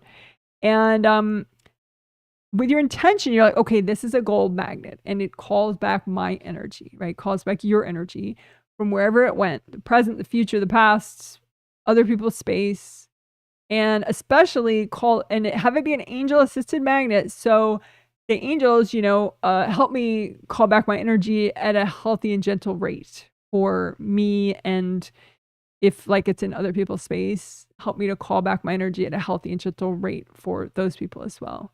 Your angels understand that, so they'll do that for you. So just call back your energy, especially from other people's election-triggered baggage, and those people that you've maybe accidentally courted regarding elections. Just call your energy back. It could be people that agree with you politically, that you just kind of bonded in an invasive way with each other, and maybe it was fun at the moment, but, you can call your energy back. So just call your energy back into the magnet from all those people, and just say, angels, can you please clean all this out to make sure it's nice and healthy energy of yours you're bringing back, and then just give it to yourself. All right, so we'll do that one more time. Angel-assisted gold magnet. Say, angels, help me do this in a healthy, gentle way. Call back all your energy from anybody, especially people that you bonded with over politics or elections, or in a good way or a bad way, in a positive or negative way. Just call back all your energy. And it's at a healthy and gentle rate because the angels are helping. And then just say, angels, can you clean off all this energy for me? And then give yourself back your energy. Ah, boy, oh boy, oh boy, oh boy, oh boy, oh boy. All right, good job.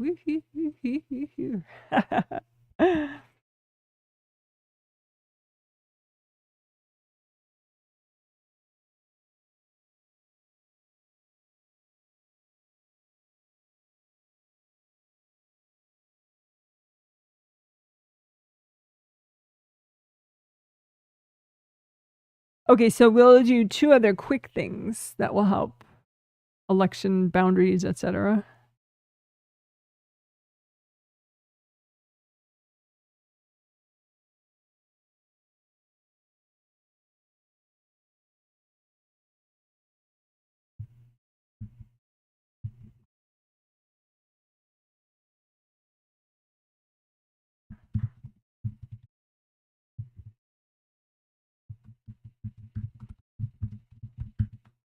Okay, so UGP stands for Unmatch Global Pain, which is usually how we do it, but we can also do UNP Unmatched National Pain.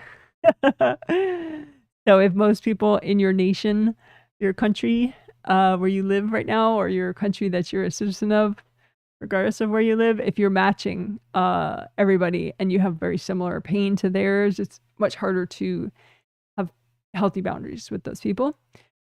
So we will unmatch by clearing just your blocks, right? It's not a big mass healing for everybody. It's just you. So you can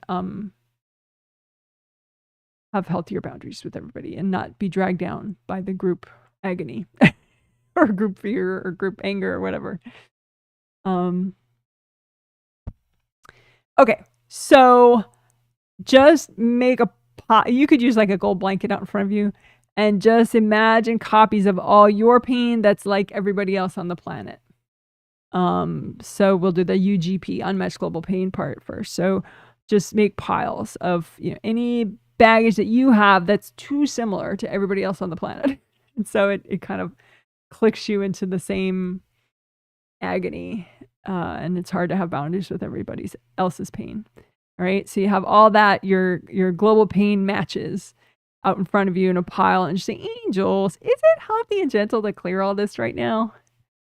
And that way your angels can take stuff off the pile if it's too much. And then whatever's left, go ahead and as you take deep breaths, just melt it with gold light or blow it up if you're healing yourself. That's cool too. Deep breaths. It's okay. You are not your baggage. You are an eternal spirit.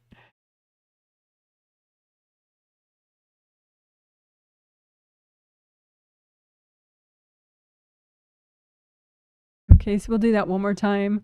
On the big gold blanket out in front of you, just put copies of all your global pain matches out in front of you. Just whatever you have that's a little too similar to how everyone else is stuck on the planet, and then, or most people on the planet are stuck.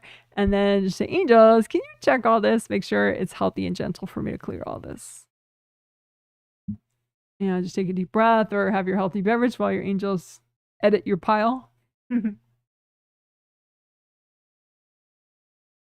whatever's still left, yes, is healthy and gentle to clear right now. So go for it. Gold light or blow it up. Melt it with gold light or blow it up.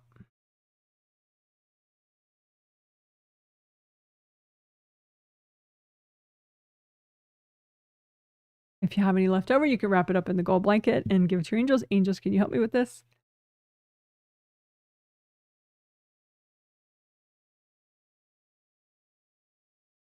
All right, so then we'll do the UNP, Unmatched National Pain.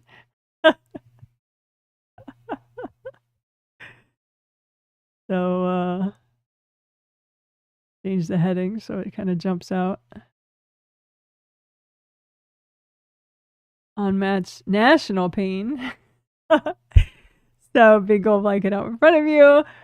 Put on it any baggage that you have within your space that is a little too similar to other people, either in your country that you're a citizen of, or the country that you live in, if that's a different one. Just any matches that you have with either nation, if it's one nation or several that you visit and live in often. But yeah, just put your national pain copies. They're just a little too similar to everyone else's pain out in front of you. And say, angels, is it healthy and gentle for me to clear all this right now? And then go ahead and melt it all with gold light or blow it up if you're healing yourself.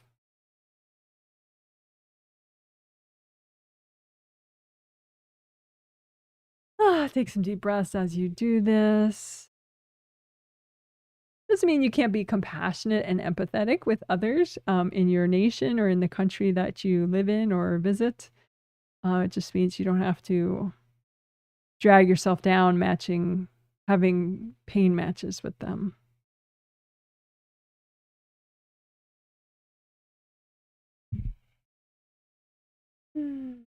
So one more time, UNP Unmatch National Pain. So just big old blanket out in front of you, put onto it copies of any energy blocks that you have that are way too similar to the blocks that most people in your nation have or in the country that you're visiting have. And just say, angels, is it healthy and gentle for me to clear all this right now? Couple deep breaths while your angels sort it out for you. And then whatever's still there, yes, is healthy and gentle to clear right now. So go for it. Blow it up or melt it away with cold light or cold fire.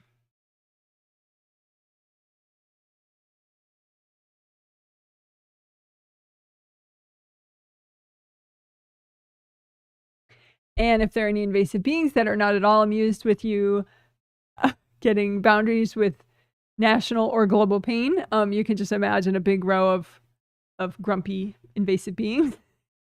Angels, can you please recycle these beings? Because you do have the right to not match global pain and not match national pain, and invasive beings are just trying to make trouble, so screw them. Just have your angels recycle them.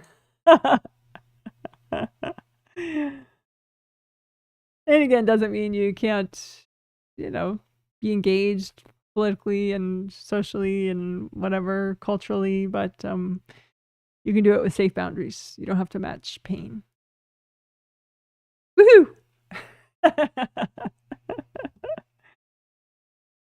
Alrighty, so that was kind of cool. So UNP also.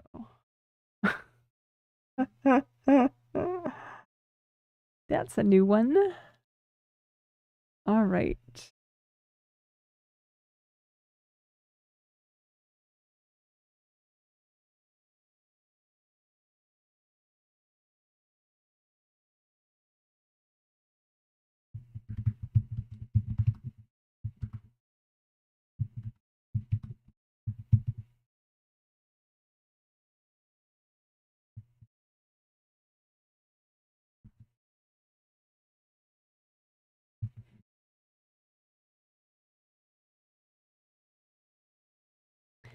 So this is easy.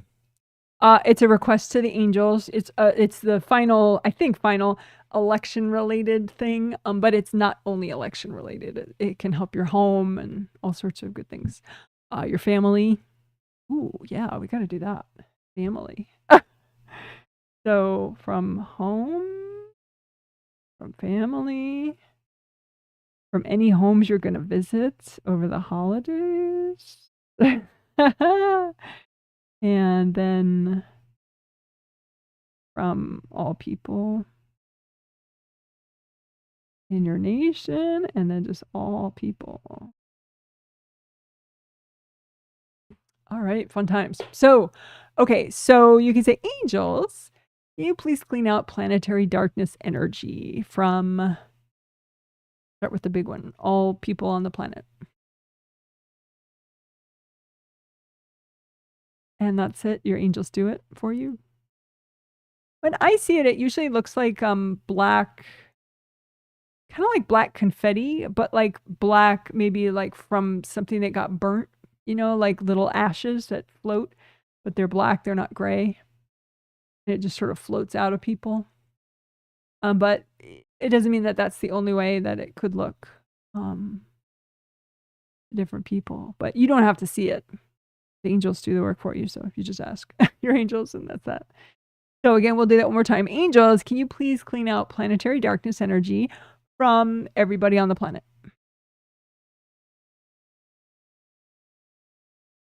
And planetary darkness energy, what does it do? It just, it's just like, I guess it's like a basic component of invasive beings and, kind of thing, mass fear, mass, mass darkness kind of things like racism and all that. All right. So, and then you could say, since, you know, we were talking about elections, you say, angels, can you please clean up planetary darkness energy from all politicians on the planet? And all governments on the planet.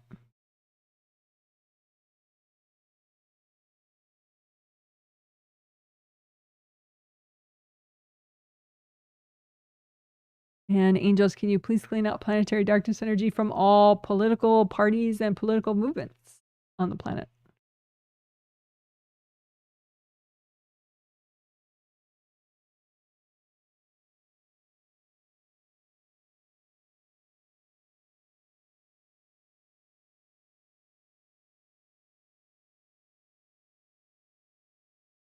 And if you have a particular person or people that you're extra concerned about, maybe somebody has an addiction problem in your life, or you have an addiction problem in your life, or a problem with compulsive behavior, you can, you know, ask specifically for you or that person. So angels, can you please clean out planetary darkness out of me?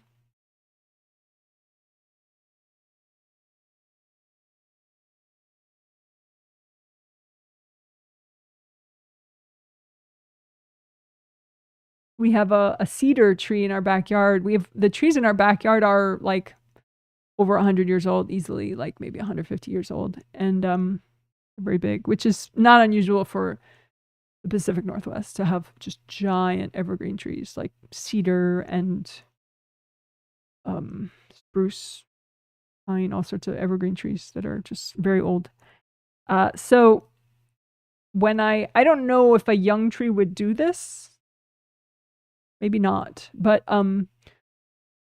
the cedar that we have, it like has branches that sort of droop down.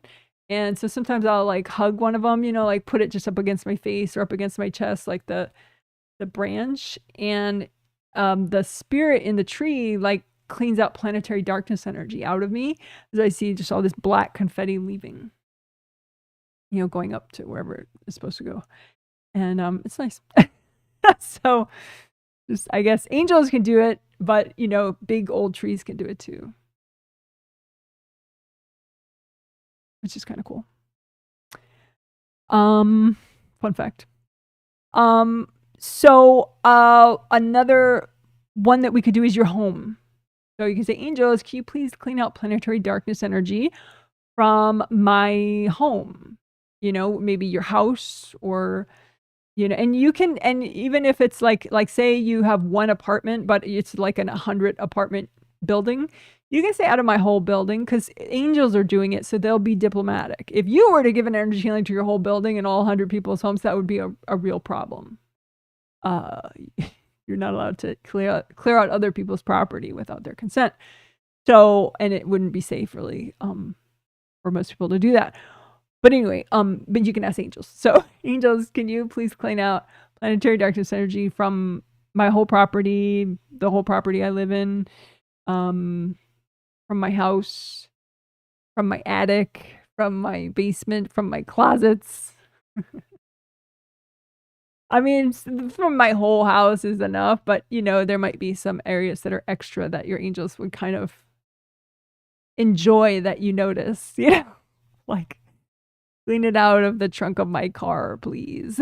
You know, or the crawl space of our house. Can you please clean out planetary darkness energy from the crawl space of my house?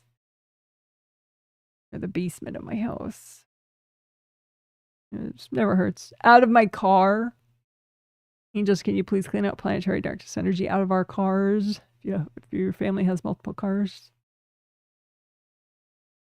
If you take public transit, you can say, you know, angels, can you please clean out planetary darkness energy from, you know, the Chicago train system or whatever. So the main point of that is the angels are doing it. So you can request away. It's no problem. Alrighty. Cool. Good job. We'll do butterflies to celebrate that. Where are my butterflies? There we go. Hey! Da, da, da.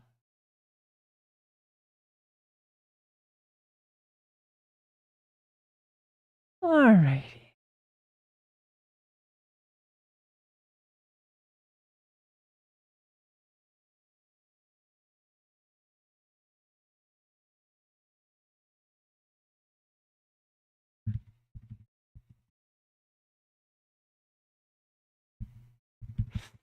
Public typos.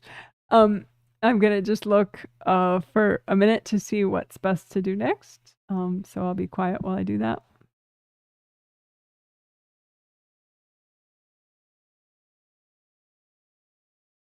Mm.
Mm.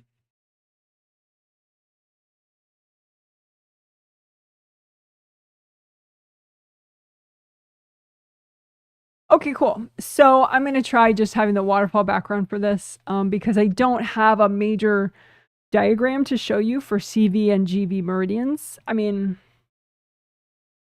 I sort of do, but not one that shows the whole thing. So I'll just leave the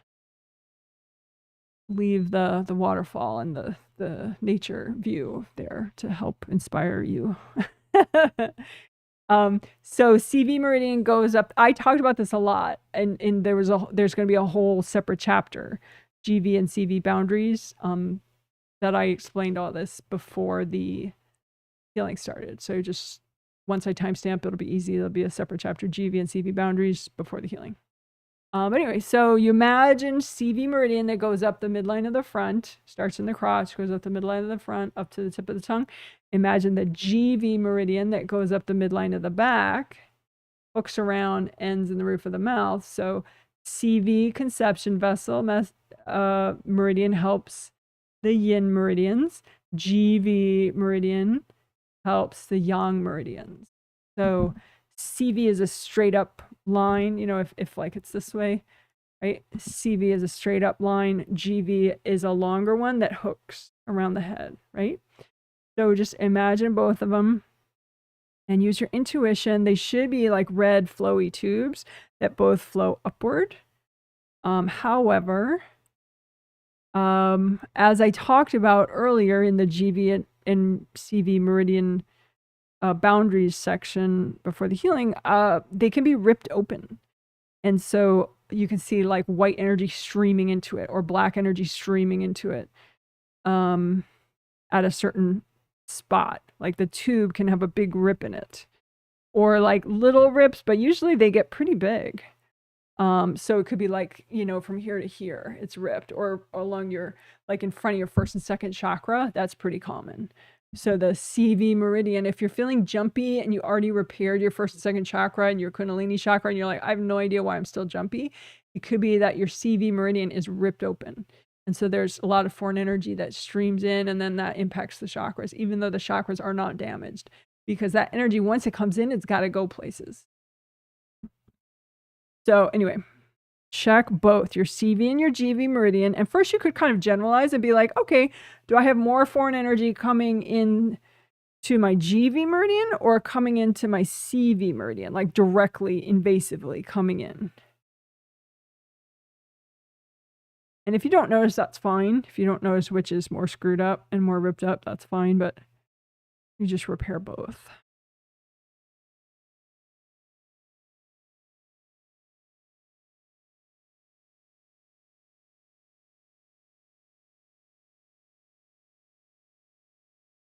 Again, like I said, if you tend to have more raginess, then maybe your GV meridian is more screwed up than your CV meridian, but still repair both. If you tend to be more passive or more fearful and jumpy, maybe your CV meridian is more ripped up.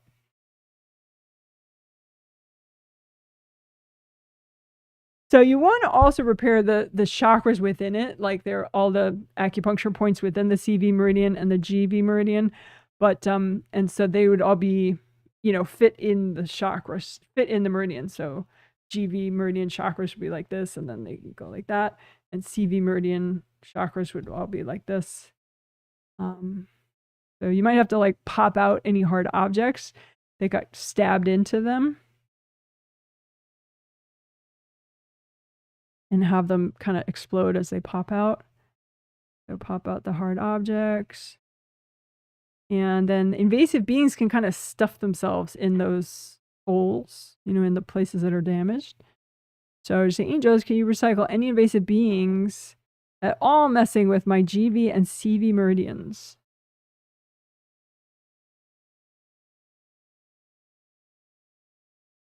And a couple deep breaths while your angels do that.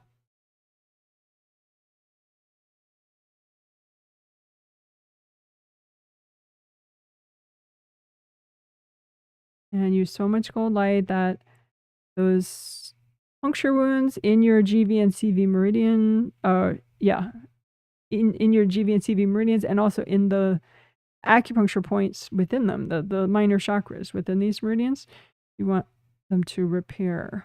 So in other words, like say this is one of the little chakras in there in a meridian, it could have had a spear going in there that made a big gash, right? So you already removed the hard object.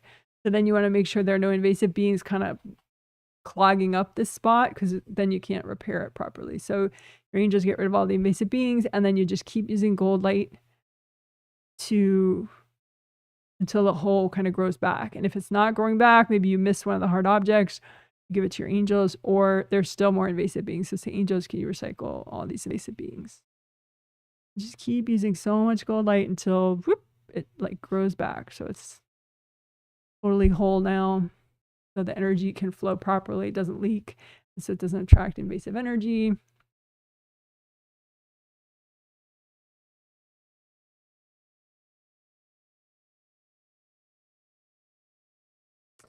You don't really have to worry about the direction of flow because the chakras know which direction to send the energy. You just have to worry about if there's a rip or if any of the chakras are, have holes in them that shouldn't be there.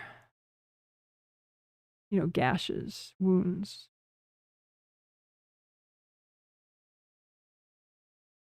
And especially if you tend to have anxiety, check your CV meridian right around here. Make sure there's no split, it's not split open.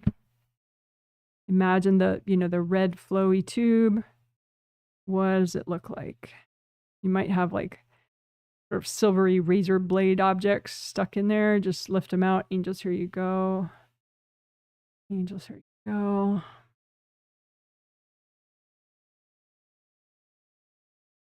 More devices, angels, here you go, or hard objects. Let the little rips repair fully.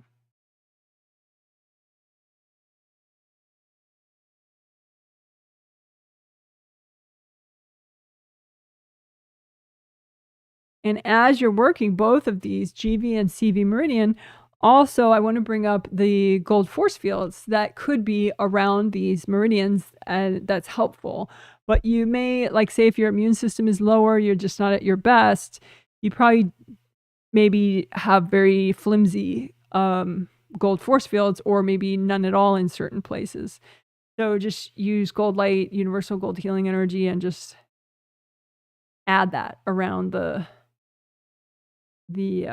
meridians. So it's like a bouncy, nice little force field all around the red tubes, all around the meridians, GV and CV meridian.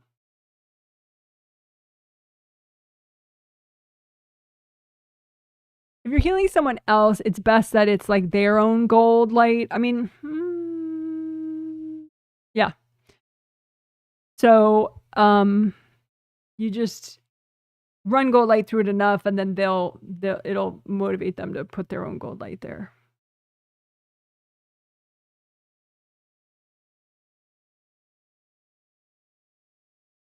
But most of you are just healing yourself, so just check that and add a lot of gold light around each of the meridians, EV and CV.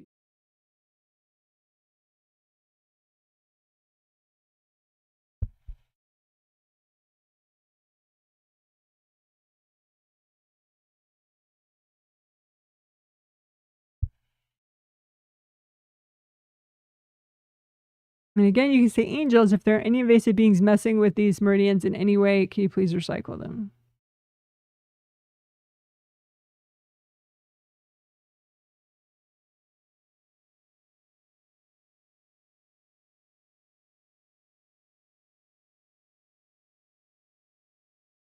Again, CV meridian in the front, at the midline of the front, conception vessel meridian, extra attention right in front of the, the first part of it, like right there.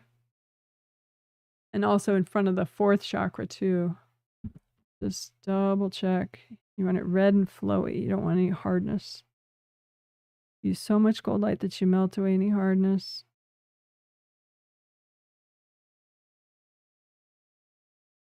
Because hardness is weakness in energy stuff, so it's like brittle, so it breaks more easily.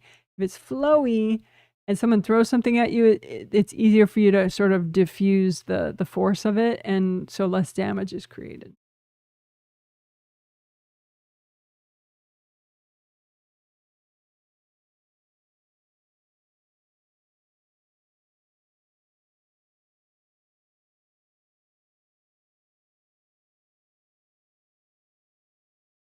And GV1 and CV1, those are the points, they're in your crotch, but it's like the start of the GV meridian and the start of the CV meridian. They're not the same point, but you can just imagine both those chakras, they'd be oriented this way. Just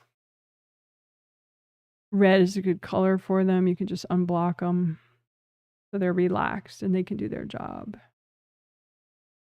Have good flow and generate energy.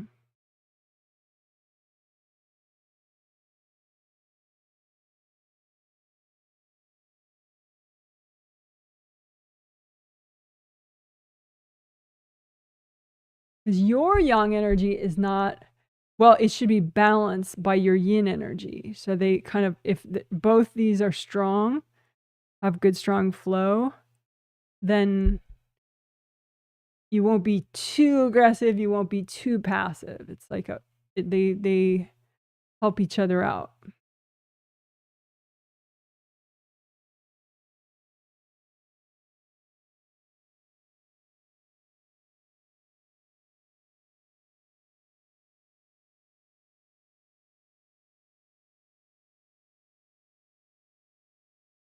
And just a little extra with the fourth chakra, astral and physical. So green is an ideal color for the fourth chakra. You could set your fourth chakra to your favorite shade of green. Just imagine, both of them. You can imagine the astral inside the physical, or imagine them separately if you want. So heal and unblock your fourth chakras.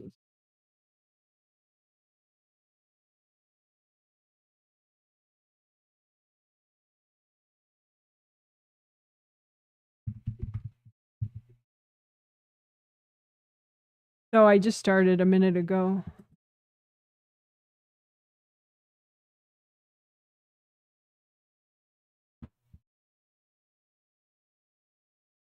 Okay, so Open cylinder representing both your 4th chakras. Set it to your favorite shade of green. Melt cords from other people. Election time is a big time where people might cord you, whether they agree with you politically or they don't agree with you politically. But really, any time is great for strengthening your 4th chakra, enhancing the flow so that it can do its job and generate enough motivation, self-esteem, self-love, nurturing positive thoughts, enthusiasm. 4th chakra is so useful.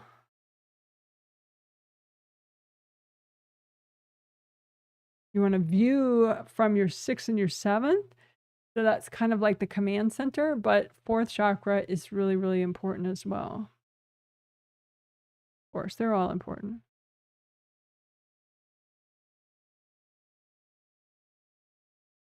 4th chakra helps with compassion and empathy.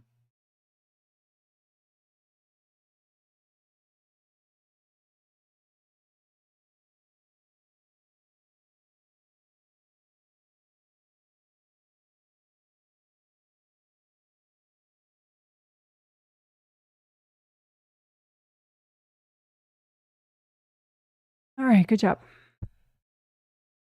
Woohoo.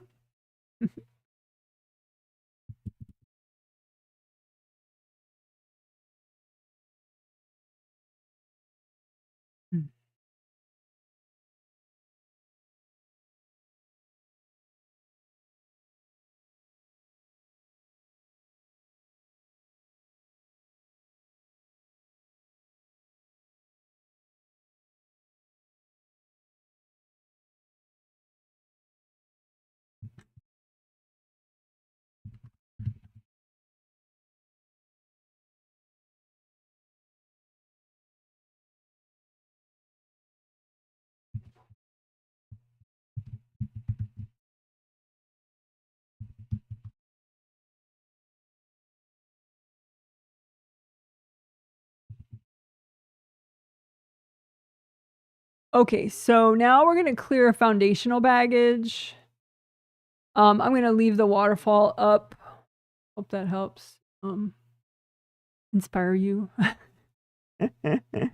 We did clearing foundational baggage. It might have been in the last set, final healing, and not this set.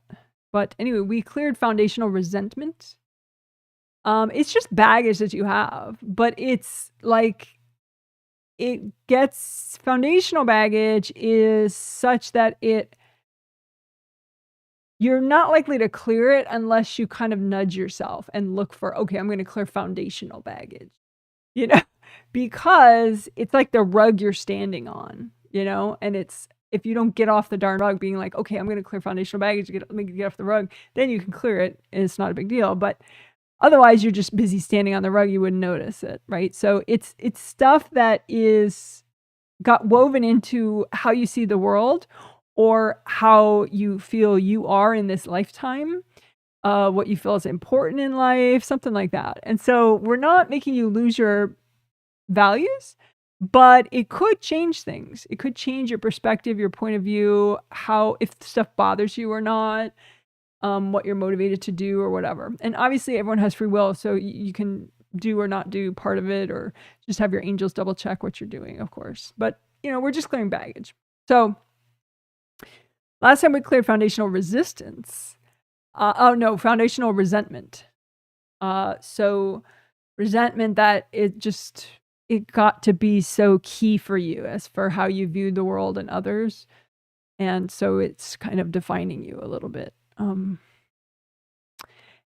having this kind of pain and blocks in your identity is obviously depleting and messes with your boundaries. And it can also attract invasive energies to you too. Because invasive beings can kind of see pretty easily, what somebody's about kind of at a glance. And so if you have a lot of, baggage in your identity space, it's pretty obvious you're an invasive being. And to other people subconsciously. Anyway, okay, so that's what we're going to do, clearing foundational baggage, basically. Whole bunch of different types.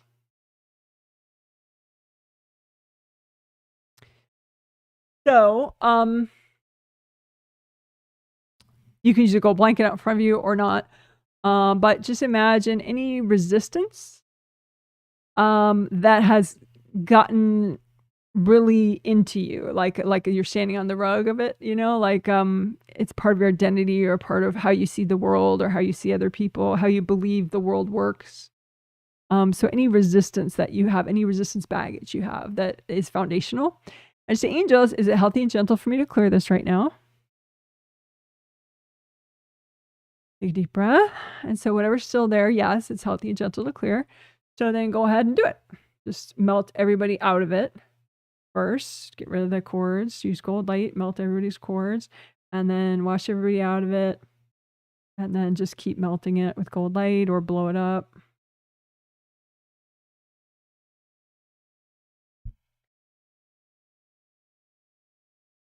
And if any of it doesn't clear, just hand it to your angels. Say, angels, can you help me with this?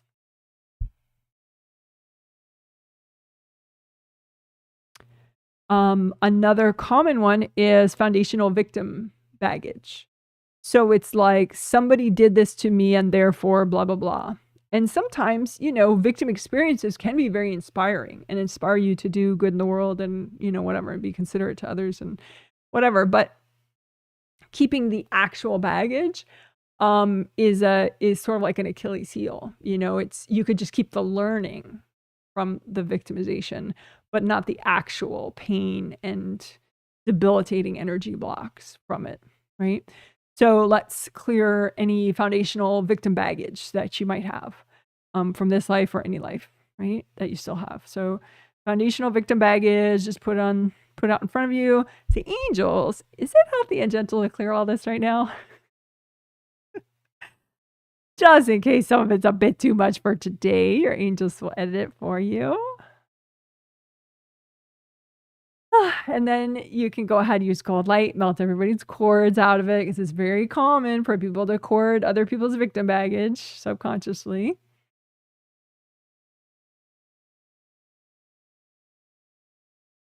So melt away the cords and wash everybody out of your foundational victim baggage.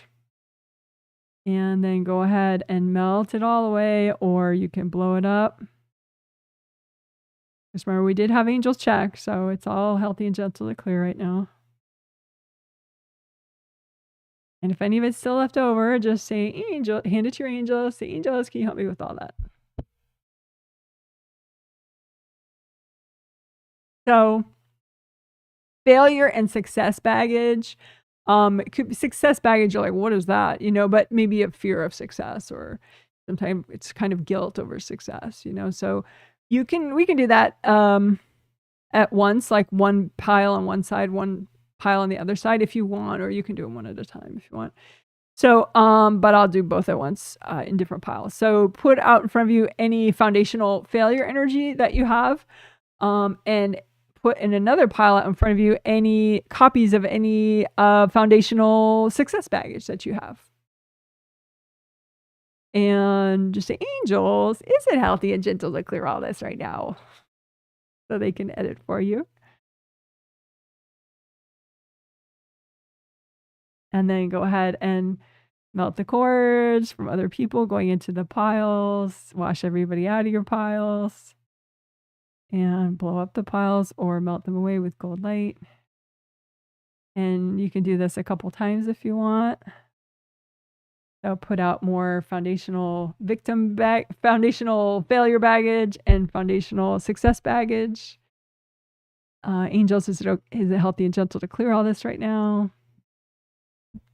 Lots of gold light, melt the cords from other people, wash everybody out of your piles. Go ahead and melt the piles or blow them up.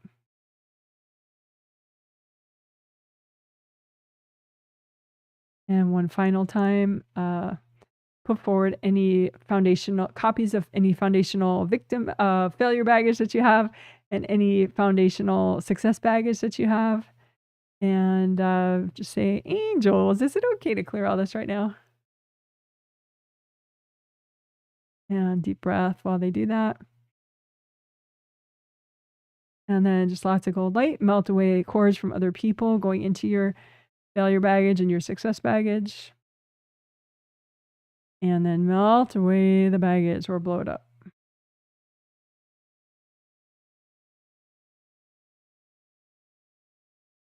And give that to your angels. Angels, here you go.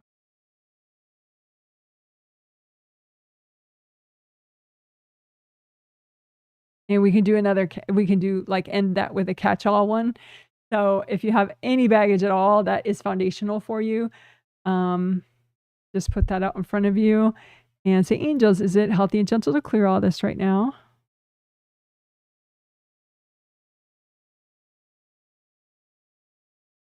And then just use cold light, melt pores away from it, from other people.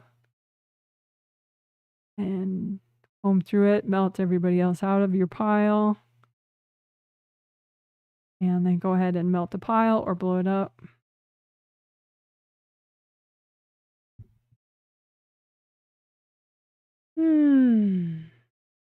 All right, you're a rock star. Woo, woo, woo, woo, woo. Yay. Woohoo. Oh my goodness.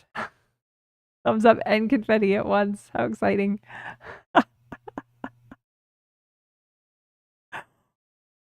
That's kind of funny. All right, good for you. Good job, good job.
Okay.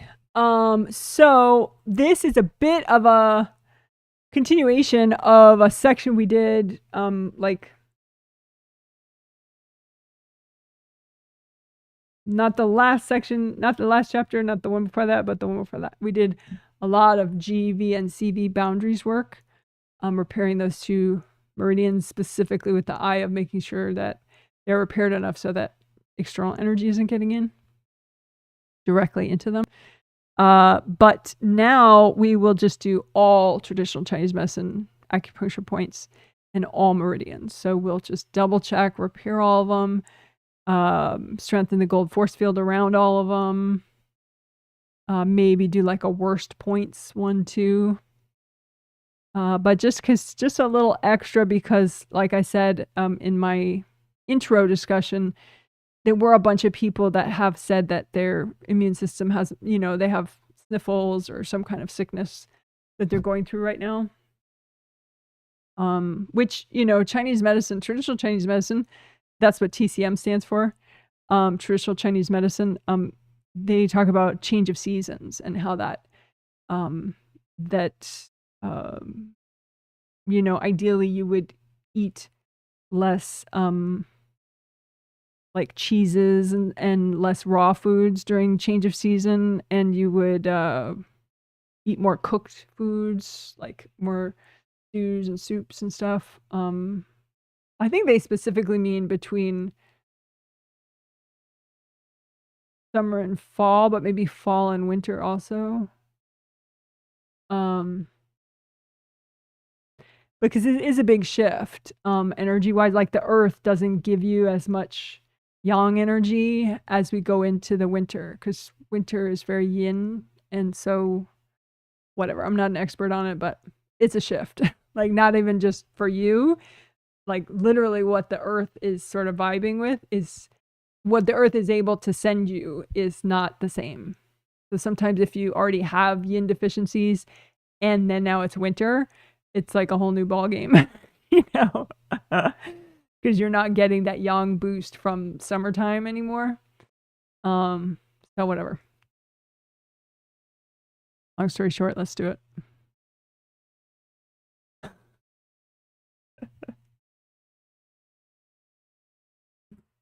So you can just imagine one chakra that represents, and I know we did all chakras earlier, but whatever.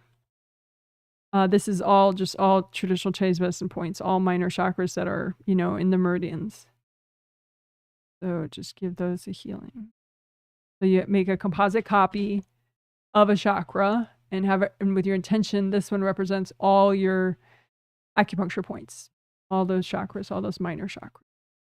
So you can bring up red earth energy. Soak them in red earth energy. Soak them in gold light from your hands. Relax the flaps around the round openings. Check for any gashes. Pop out any hard objects stuck in there. The angels, if there are any invasive beings messing with these chakras, can you please recycle them? Use so much gold light that any gashes or scratches heal up. To the extent that's healthy and gentle to do right now, of course. Especially with body stuff, that's important. But in general, it's important. It's important with body stuff. So again, we're doing repair and unblocking, melting cords, popping out and destroying any hard objects.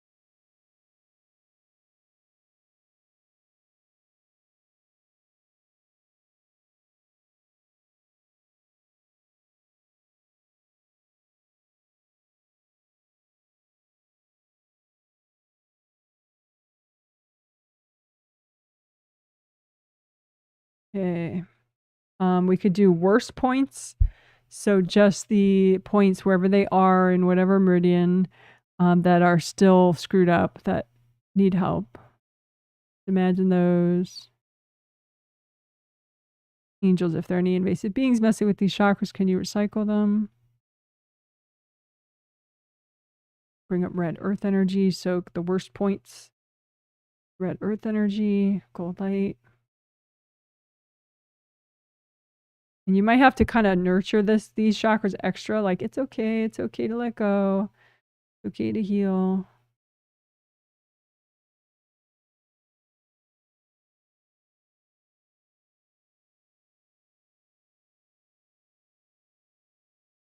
Melt cords, pop out hard objects, repair. All right, you get rid of that. And then all meridians. So the 12 regular ones, but then also the extraordinary ones, which include GB and CV, but there are a couple more extraordinary meridians. So just, you can imagine one red flowy tube and just say, okay, well, this represents all my meridians of my physical body. And just use lots of gold light. You can bring up red earth energy. And again, your intention is healthy and gentle. You want to repair and unblock to the extent that's healthy and gentle to do right now.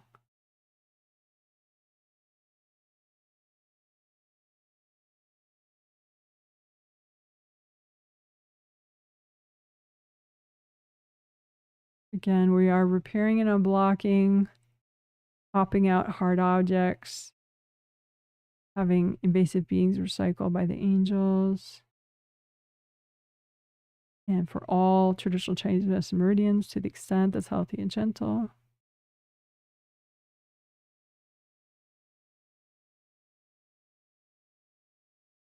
All right, good job. So you can get rid of that. Oh, wait, no. Make it again. Have an image of representing all your meridians. And just check out the gold force field around it and strengthen that more.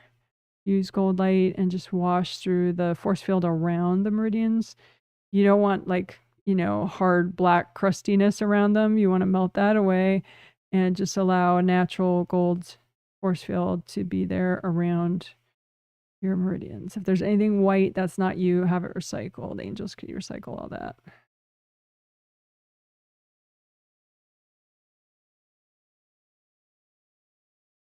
All right, good job.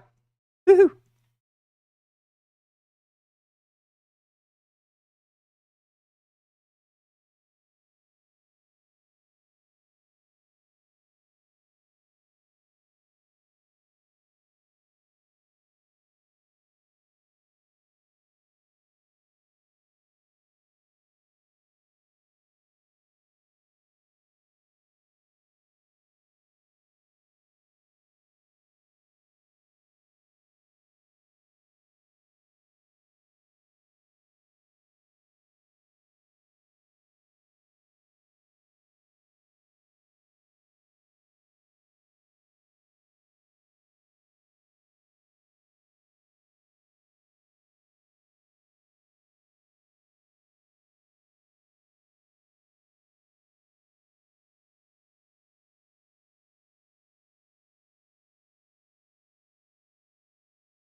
Okay, so we're gonna do healed walled off parts of you in 2 different ways to help in 2 different ways.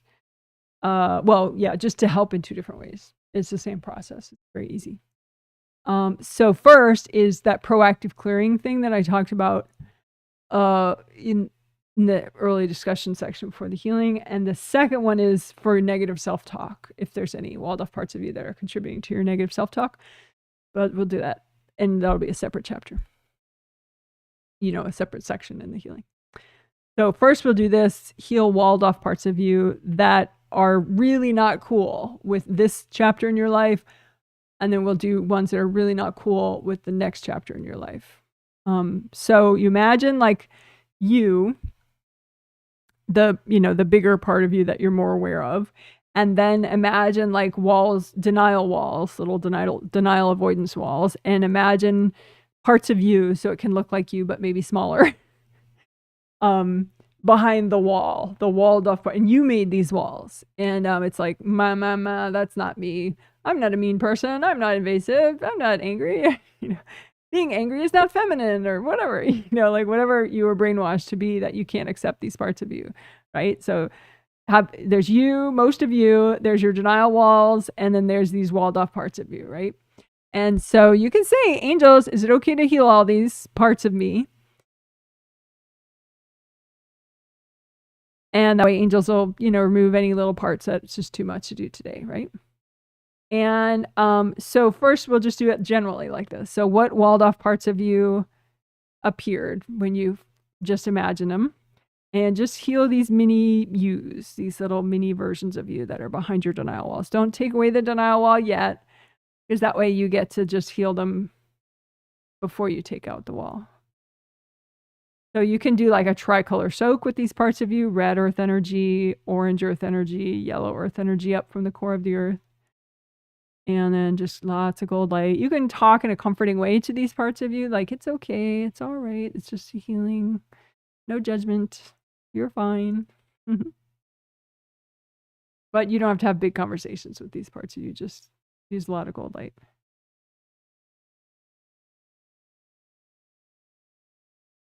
You can say, angels, can you help me? You finish healing these parts of me.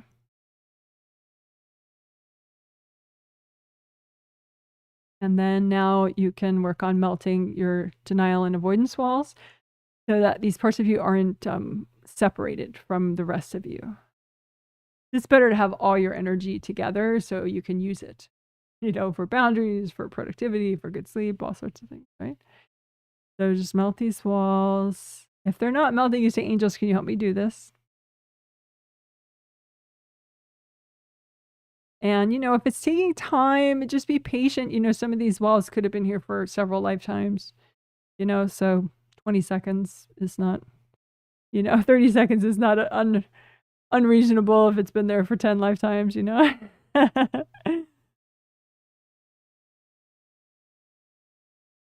And when the walls melt away, then that part of you can come back. And so you get that energy back and it's not stuck because you already healed it. So it's like a good reunion. All right. So that was just a general one, whatever walled off parts of you came up for you.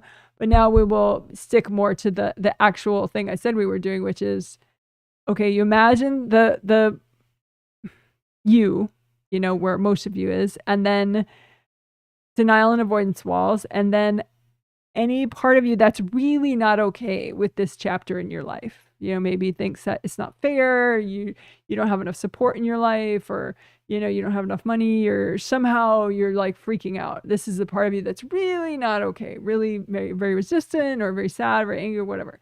But like so not okay that you walled off that part of you because you didn't want to feel it, right?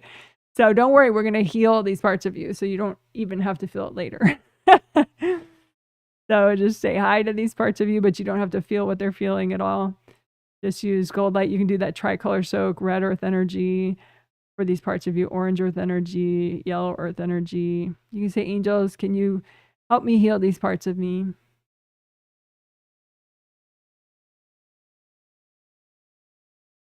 You can say too, angels, if there are any invasive beings messing with these parts of me, can you recycle them?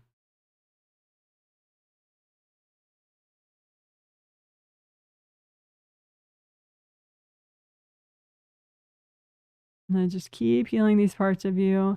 You can say, angels, can you help me finish healing these parts of me? Couple deep breaths. Breathe into your hips, your toes, your fingers, your spine, your head, your butt.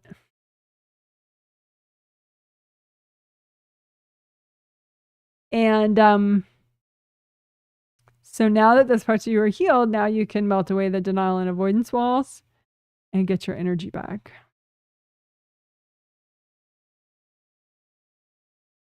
And just remember, in the future, for, going forward, if you want, just know it's normal to feel multiple things. It's okay to feel happy and sad at the same time.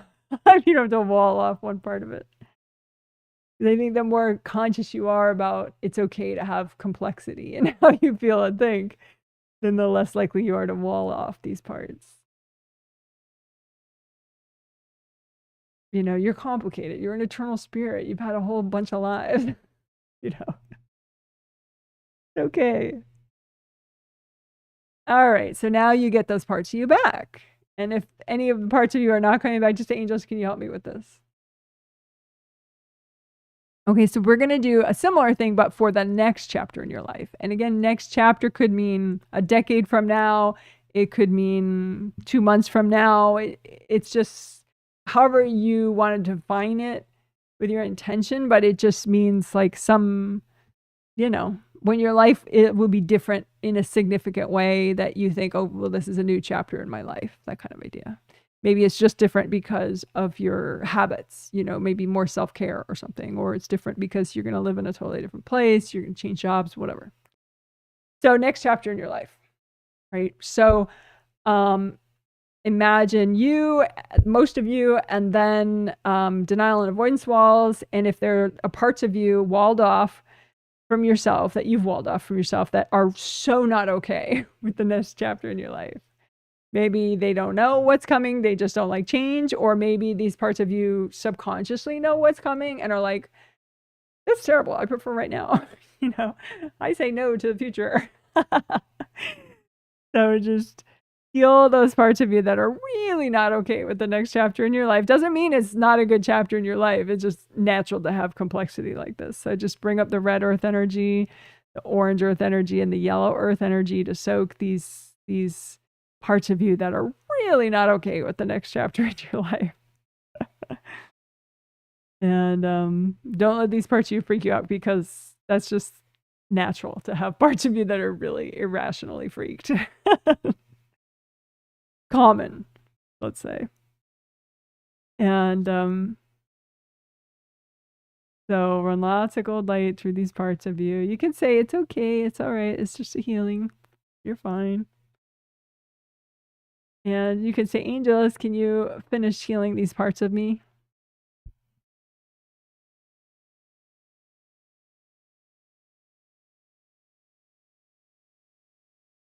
Couple deep breaths while your angels finish doing that.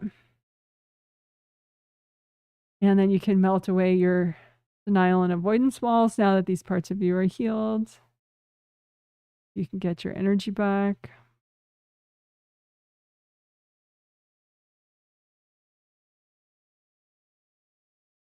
And then if some of it's not coming back, you can just say, angels, can you help me with this?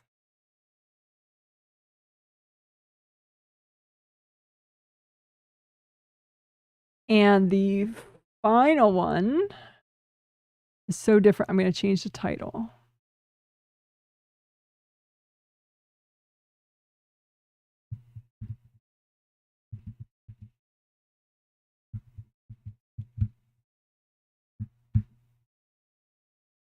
Okay, so we're going to heal walled off parts of you that are contributing to you having negative self-talk, like maybe a defeatist attitude or feeling really discouraged, or, you know, just like that, the problems that you're feeling, they just make you want to give up, you know, or maybe overcritical, you know, like I mentioned the example in the start, very critical, you know, if you're like criticizing yourself to the point where it's just mean in your own thoughts and not productive.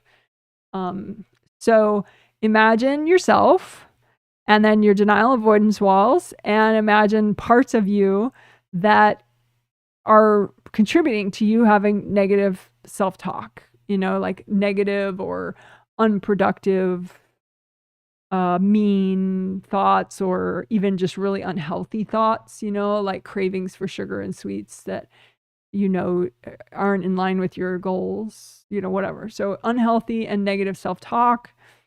And you can say, angels, can you clear any invasive beings out of all this? Because a lot of times that's part of it.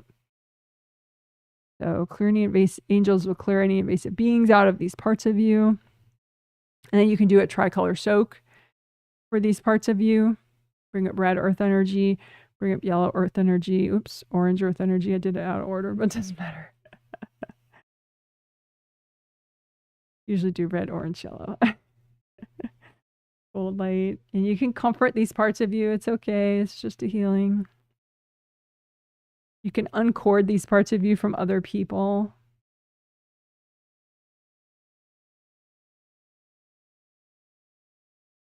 And you can say, angels, can you please help me finish up healing these parts of me?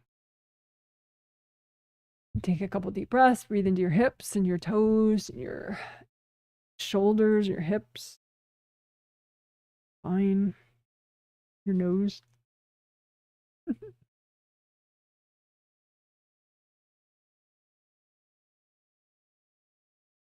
All right, so now these parts of you are healed. So then now you can melt away your denial and avoidance walls.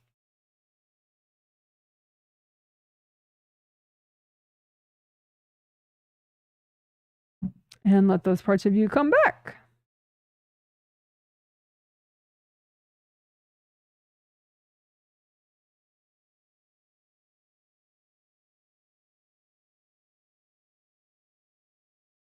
All right, good job, good job.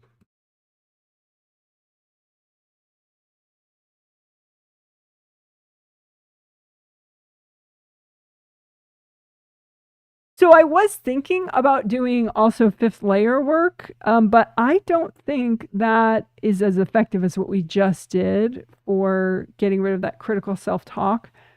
So I'll just leave it at what we just did, healing the walled off parts of you that are contributing to negative self-talk and or unhealthy self-talk, like you know, food, comfort eating, compulsive behavior stuff. All right.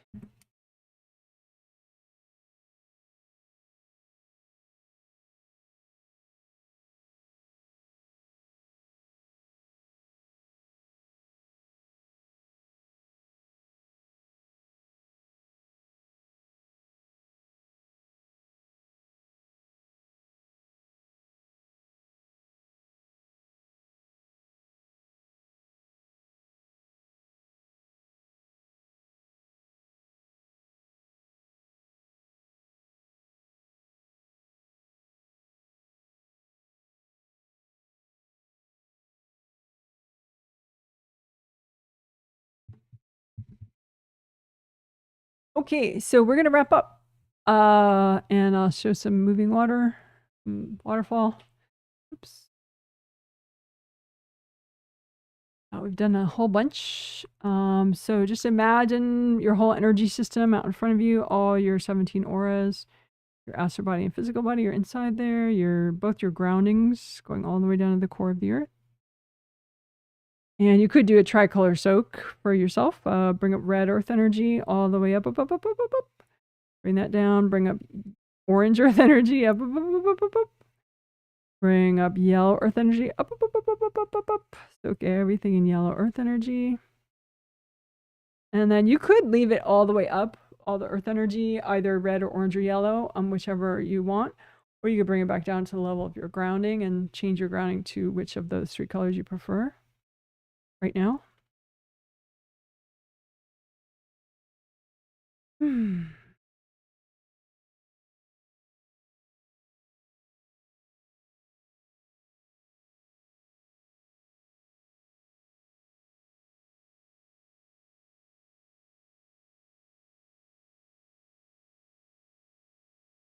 Okay.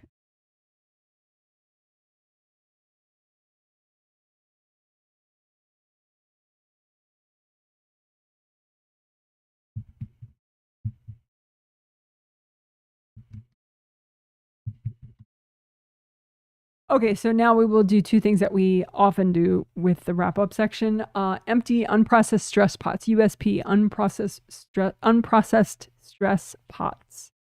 So you don't literally have pots in your space, but it's one of those things it represents a lot of stuff that you do have in your space, and it's just an easy visual way to work it. So you imagine a bunch of pots that you have to represent your ability to handle new stresses that you can't instantly process. So unprocessed stress pots, so that it's like your capacity for handling stuff that you can't instantly clear, and so it's just like a anyway, so just imagine your unprocessed stress pots and see if they're all full or they're half full or some of them are full but the rest are empty. You want them all empty. So imagine all of them, even ones you try to hide from yourself, and just use gold light. You can bring up red earth energy, ground them all to the core of the earth, and run gold light through them so that they empty.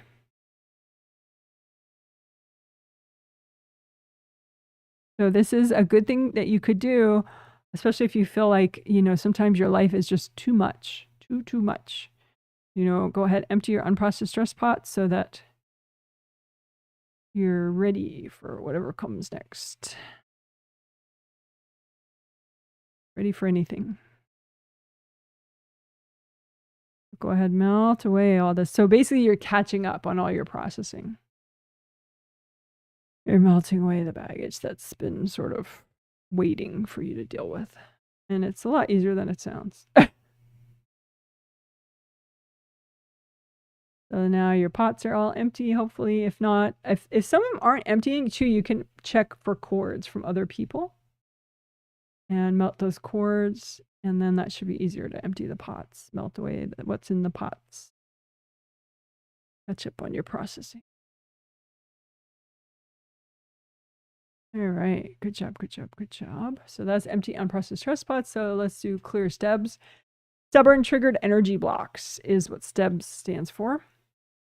So those are energy blocks that you're still triggered on, even though we've done 5 billion different ways to clear. So that's okay. We can clear them this way. So just stack up in front of you in piles or one pile, whatever you want. Any STEBs, stubborn triggered energy blocks, they're still triggered, bothering you on any level in any way. And use red earth energy, soak them in red earth energy from the core of the earth. Lots of gold light, melt cords going into them from other people, because that's probably why they haven't cleared yet, is somebody's cording them. So get rid of those cords and melt everybody out of your STEBs so that you can finally clear them and be a lot less triggered.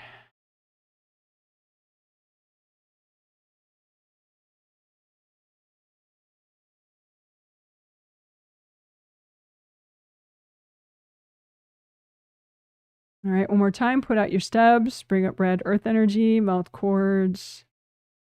Melt the STEBs. All right. One more time, double check the boundaries of your GV and CV meridians. Check for where if they're split open anywhere. Just use lots of gold light and red earth energy. And repair any places where your GV or CV meridian have split open. Of course, we just did this work, but it's possible that they split open already.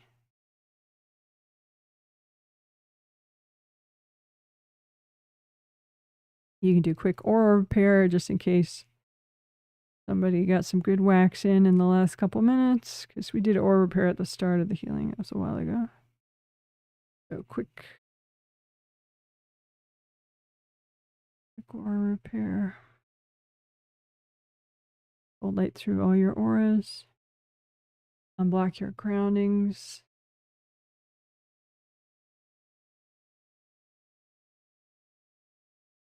Redo your gold buffer zones. You can melt cords to your backlash people. So imagine yourself and imagine at a distance from you all your backlash people, which are people that, you know, maybe have a tendency to lash out even if you're just growing and changing. So, and then melt your cords going to those people. Don't send them gold light, just melt the cords between you and them. And chances are there are a bunch of cords that you weren't aware of. So melt the cords between you and your backlash people. Melt the baggage that your backlash people were corded into. That's in your space. Because cords anchor into baggage. The root problem is never the cord. It's the baggage that allowed the cord to... Sometimes damage allows it, but sometimes just baggage is enough to let somebody cord. So just melt away the baggage. You have flow. You want flow. Be flowy. Flowy and grounded. I'm present. Right? So as we wrap up, just say angels. Can you please help me wrap up this healing? Angels, can you please help me have healthy family boundaries? Angels, can you please help me have healthy boundaries with everybody in general?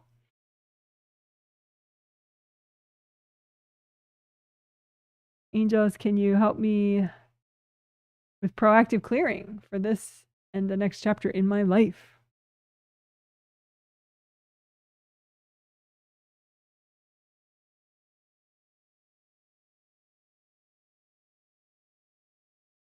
All right, you're amazing. Whoa, whoa, whoa. Thumbs up for you.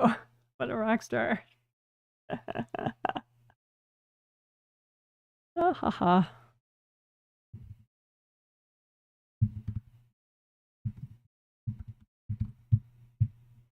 Okay, so I'm going to read some chat comments. I'm going to prioritize comments about the healing, how the healing was for you, how you feel right now, over the ones that are like, read my life and fix me and read everything about me, please, because I just did a healing and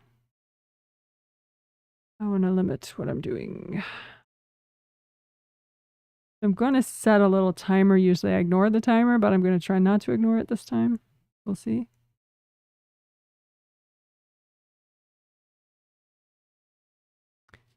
Okay.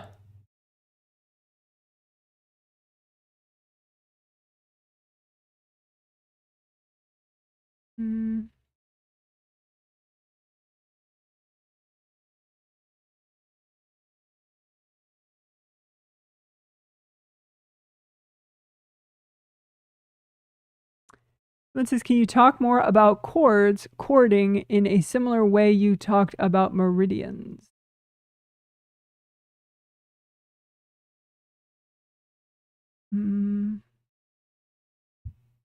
Maybe. Not sure what you mean exactly, but cords, energy goes through them. Cords are the way that we're usually saying cords is cords from you to other people. And chords can be fine and fun. Like if you're having sex, you would want to chord the person you're having sex with because it's a fun little bonding thing. But later, a couple hours later, you probably would not want to chord the person very much, maybe just a little bit. And then the next day, maybe just a teeny bit, and then maybe not at all. And, it's nice to not chord people mostly, because then you know better what you are and what you want, and you have better functionality. You're more grounded and present. If you have chords, it can be detrimental to your focus and everything. So there's that. Chords are bidirectional. They can send energy away from you or bring energy to you.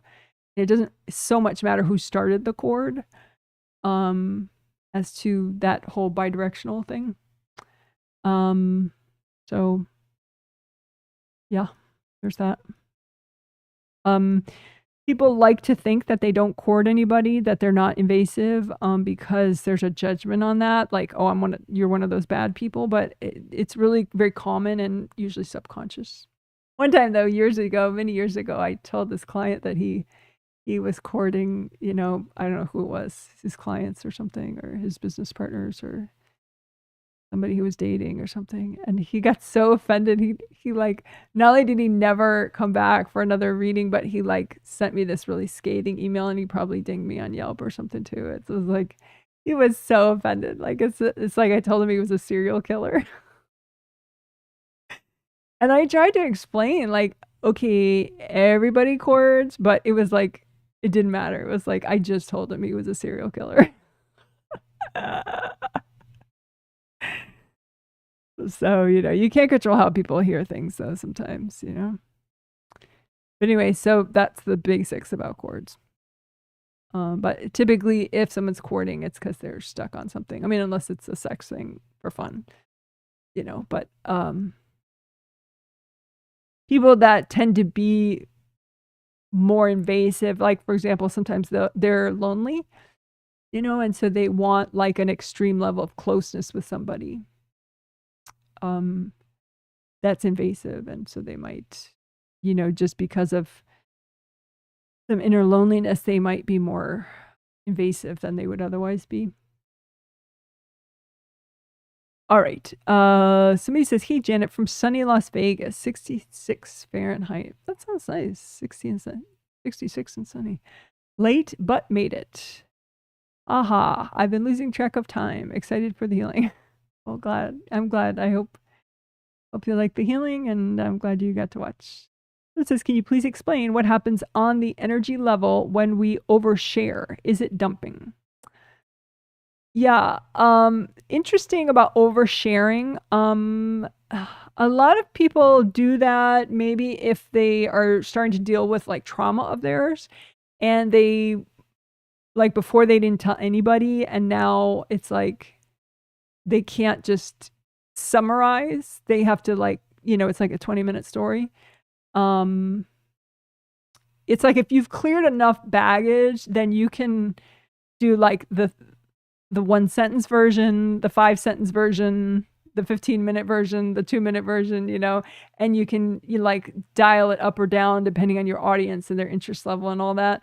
But if it's like the baggage is still there with the information and the experience, then it's really hard to do that. And so that's when people tend to overshare, when it's like there's all this baggage with it. And so it's just like, I either shut up or I say it all, one or the other. It's like an on and off switch.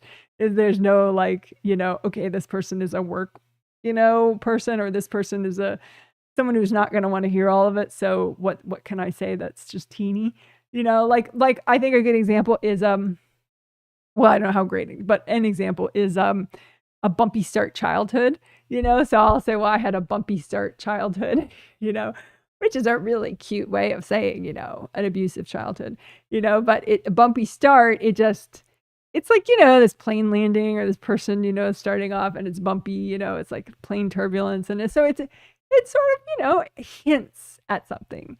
And so that's a nice way, it's an example of not oversharing, if the situation isn't conducive, you know, for some reason it's not appropriate or not healthy for you to share more. And it's good to clear your baggage behind your stories and your narrative that you want to tell somebody, because especially if you're telling it to multiple people, because people hoard baggage, you know, subconsciously. It's almost irresistible for them to do it.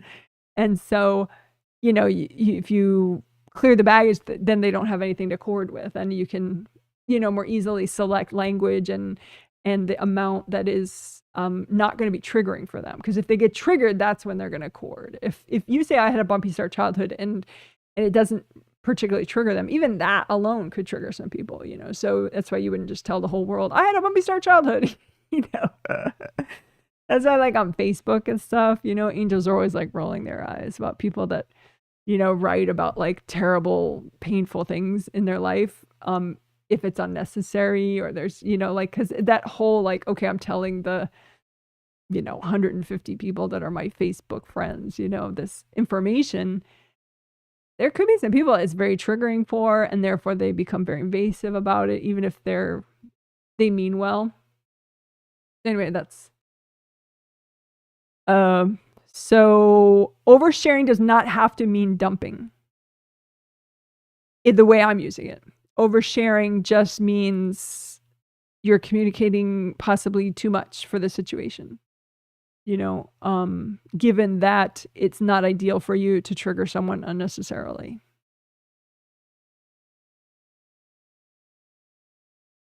So that would be oversharing.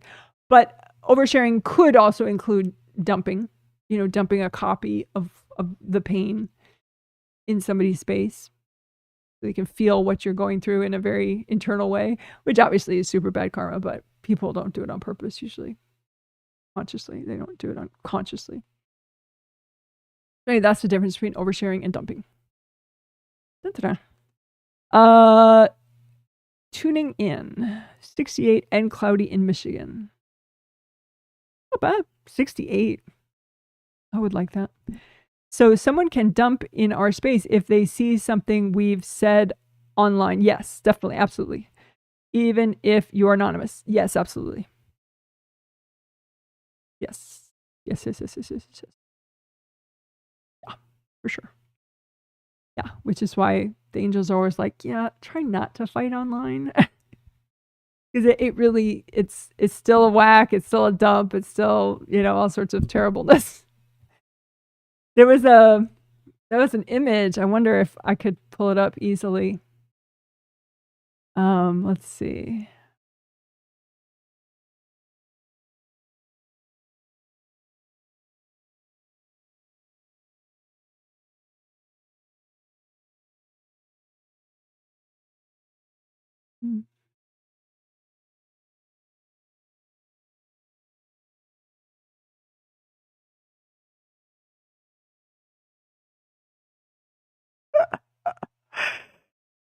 All right, I'm gonna bring up this image.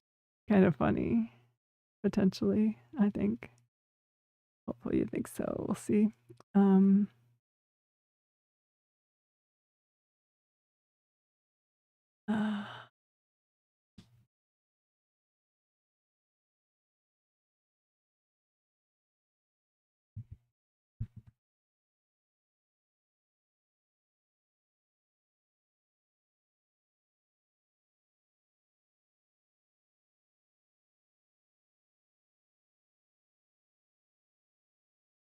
Oh. Uh-huh. So that was 10 minutes. Do another 10 minutes. All right, let's see. Sorry to make you wait. Someday I'll get really quick with this kind of thing.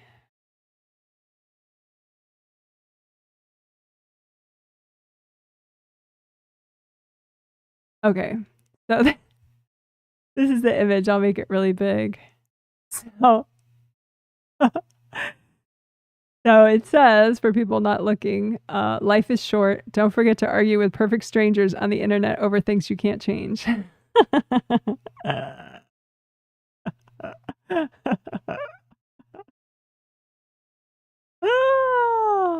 So, I think the angels approve this message.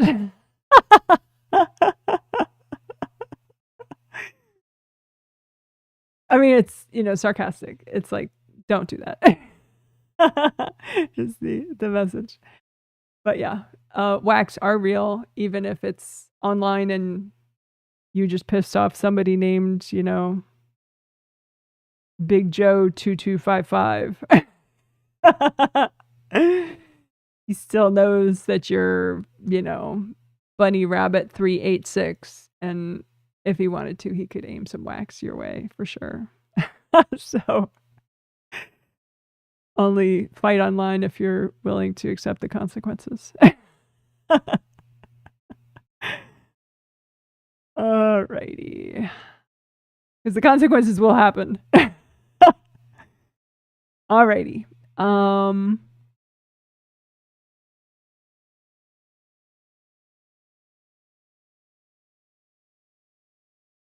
Someone says, because there's no such thing as anonymous on a spirit level. Okay, I can see the ashes too when I clear the agreements. It's a great visual. Oh, cool. Yeah, the planetary darkness, the look of like black ashes leaving.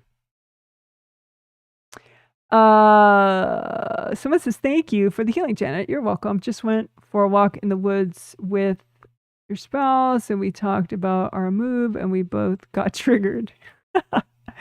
It seemed like we weren't on the same page, but we talked it out. Oh, that's nice. What happened there? He courted. It was, it's interesting. What I had just said, like a couple questions ago about oversharing versus, dumping. Neither of you dumped, but, what you talked about, you still had baggage with it. And so he was able to see that baggage as you talked. And so he courted your baggage and you did the same for him. So you guys were kind of showing each other your baggage about the move. What you could work on is just clearing your baggage around the move, so that you can talk about it without showing energy blocks. And that way, it's less likely to end in an argument. But you guys resolved it more easily because you were walking and there was all that scenery. So that's like sort of a park bench situation. So you're less like fixated on each other, and the nice scenery was extra grounding. And so that helped too. So you guys eventually pulled out of each other's baggage and were able to clear mostly, but you could still, like melt cords going into his moving baggage and, melt his cords going to your moving baggage so you can clear your stuff. This is hi, Janet. Hello from Pleasant Phoenix, Arizona in the US. Thank you for healing me and my spouse. You're welcome. My pleasure. This is, please, can you heal? And then you put your name. You would need to purchase a set of healings on my website, which you could do if you want. But that's how this works. It's not, I don't just heal anyone that's watching, because the way I'm doing it, I'm doing really in-depth work and I need to prepare ahead of time who I'm working on. I need to know in advance and, know their full name, and so I can prepare a lot. And plus I need to make a living. So those two reasons are equally why. So you would go to my website, jwhealing.com, if you did want to purchase a set of healings. And the next set of healings is on the 17th and 19th of this month. So that's not far away. That's like under 2 weeks from now. And then the December sets are also on my website. And then the sets for January are coming up. They'll be on my website in 10 days on the 15th of November. You could buy healings for January if you wish. And you could get on my news email list so that you get an email every 15th when new sets of healings go up for sale. But that's all on my website, jwhealing.com.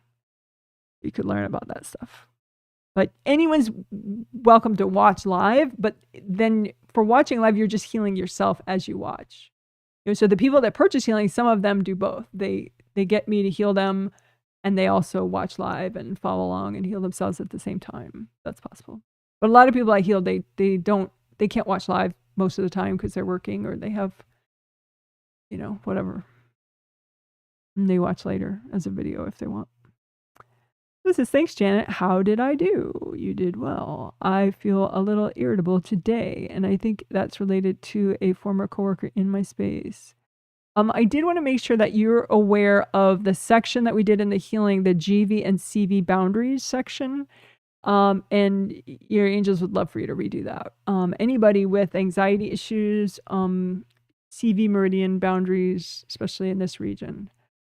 So it'll be talked about in the there's a whole section, an explanation section before the healing starts called GV and that will be called GV and CV boundaries, but then we did a section in the healing for it too.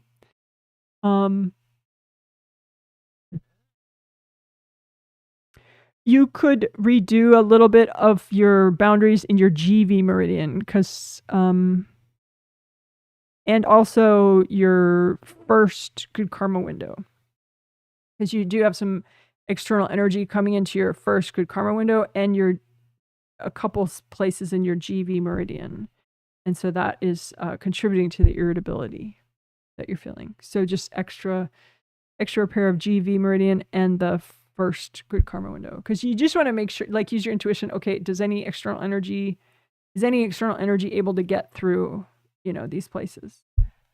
And for your GV meridian, yeah. All right. A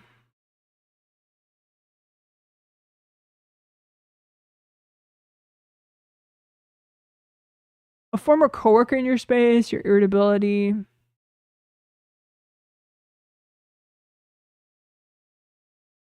Yes and no. I mean, I think that's a contributing factor. But that damage I was talking about, and just rando invasive beings coming through the damage, I think is like 70% of it, and then the coworker is 30% of it. Your spouse did fine too. Yeah, he did like that GV-CV boundary stuff quite a bit. He did well. He's going forward on his path. He seems fine right now. So it says, thank you for the triplet set. You're welcome. I voted for the first time today. Congratulations. And I feel like I overcame a big hurdle. Yes, it's a nice milestone. So thank you for going over these political topics, as I feel like it helped me with my indecisiveness. Yeah. There can be a lot of past life baggage, making people not want to think about politics. And the past life baggage is great to clear no matter what. But then the nice bonus is then it makes it easier for you to, have political views that are still very centered and not unpleasant for you, and to act on them in a way that you choose to, for example, voting or donating and voting or whatever you wish. So cool. Glad it has helped. And congratulations for voting. And congratulations to everybody who voted. And if you don't vote, I still love you. I do. Oh, and then you go on to say, I used to say I would never vote and feel some shame for actually doing it. I also feel ungrateful, bitter with work, which is not like me. Yeah, ungrateful, bitter. So just work on unblocking your fourth a little more, and your fourth layer in front, especially. Both astral and physical. Here and here. Alrighty. Someone says, it's interesting that I've been healing my inner... Aha. That was another 10 minutes. All right, so I'm not going to be able to finish all these. This is my third 10 minutes. Interesting that I've been healing my inner parts before this set. Walled off parts and GV-CV boundaries were my favorites from today. Oh, your angels and you are very intuitive. Thanks to the team, and so cool we are. So are the intros. I see, you like the intro information. This is, I feel much more grounded and less ADHD. Oh, nice, very nice. Yeah, I think you could keep repeating the GV and CV boundaries work that we did. It could be nice. So it says, thanks, Janet. I ended up doing a project around the house during the healing that I've been thinking about for at least a year. Oh, very fun. So thanks. I did feel some, that is a common result, not super common, but it is a frequent result from getting these healings and, you know, transforming your energy, is that all of a sudden now you can clean something, or all of a sudden now you can organize something, or, you know, you just think about a problem in a different way and it doesn't seem so impossible. So good for you. That's always fun.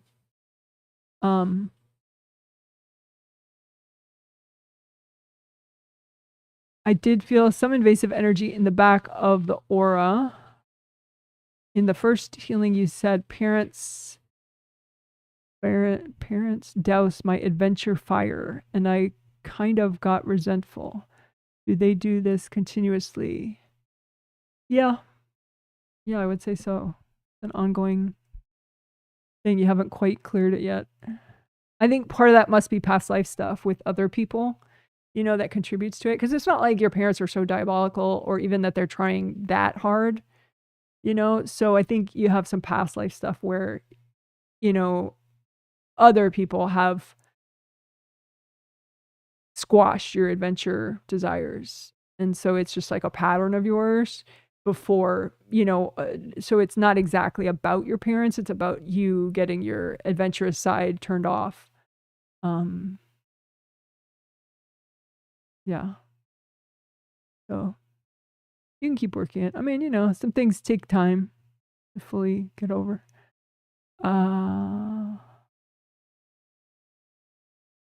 I will be clearing mini me's that are triggered by upcoming travel change. Cool. Hello, Janet. Feeling lighter today. Oh, that's good. Good job. Do my angels have any messages for me of things they want me to focus on? They do, like, they're like, keep going with the Kundalini and the fourth chakra stuff, fourth layer, both. They're like, keep checking the back also of both of your fourth layers. Because sometimes you're only doing the front and your fourth chakra, both astral and physical. So don't forget the back, because a lot of times in the back, that's stuff that you're like, I don't want to know. You know, so it's better to know. So clear out junk from the back of both of your fourth layers as well. So it says, hi, Janet. I am new to you and just now finding you. Oh, that's cool. Welcome, welcome. Can I watch the replay and still benefit from the healing earlier if I wasn't present? Absolutely. Yeah, of course.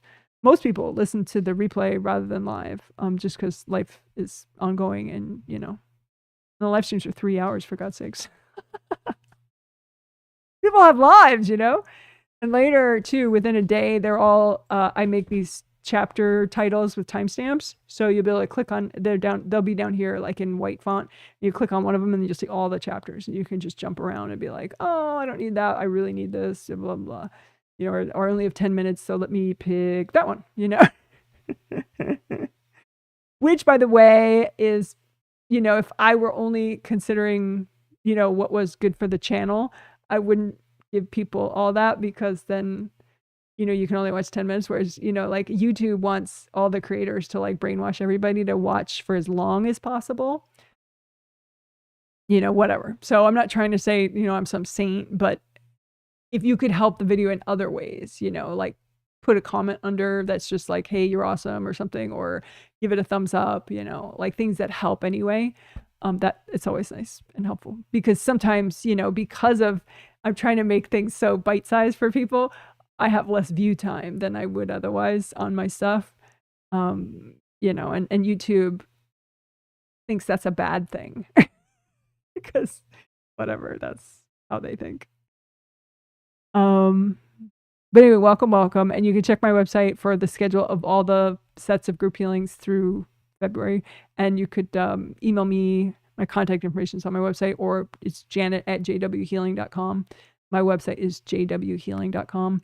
And you can get on my news email list, yada, yada. But yeah, plenty of people watch on the replay and heal themselves while they watch. Yeah, because I'm not healing everyone that's watching live. So it's really the same difference, I think. I mean, just watch with your angels and they'll make it special for you. It'll be cool. You can absolutely watch later. Someone says, I woke up in the middle of the night with my angels doing a healing on me. Very cool. I love when they do that. I feel like a lot of not good enough blocks got cleared. Oh, very nice.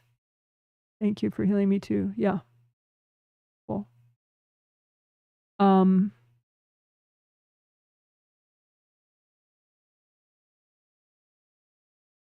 says thank you. Oh yeah. I appreciate this and we'll check out your website to sign up for next healing. Yeah. Next set of healings. This concludes this set of healings, and then the next set of healings is the November twin set, which is for sale on my website. If it sells out like today, just email me. I'll put a couple more spots on there. But there should be a couple more spots, I think, for sale. But email me if there aren't. But it should be on my website. And that's the November twin set. Okay. Good. So maybe having 10-minute intervals on a timer helped me. Or maybe you guys just didn't have a lot to say. As much to say. Or you actually listened to my encouragement to not having me read your life story. But usually people don't listen. Usually I say that and people are like, yeah, can you read every single person in my extended family? All right. Good. Good news. I'll just show my dog, but I won't give him treats. I'll keep it quick. But he is adorable, so how can you not show him? So his name is Izzy, and here he is. Moving the camera, sorry about that. There he is. What a sweetheart. Look at him. He's so cute. That's a big pile of soil for a gardening project I have. Indoor plant gardening. But he's so cute. What a sweetie pie. All righty. Well, you're amazing. Hope you have a good. Oh, now the camera's all weirded out. Oh well, we'll leave it with a blurry camera. I hope you have a good afternoon, evening, morning, whatever's next for you. You're amazing. Let's do a whole bunch of confetti. Woohoo! You did it. You're a rock star. All right, bye.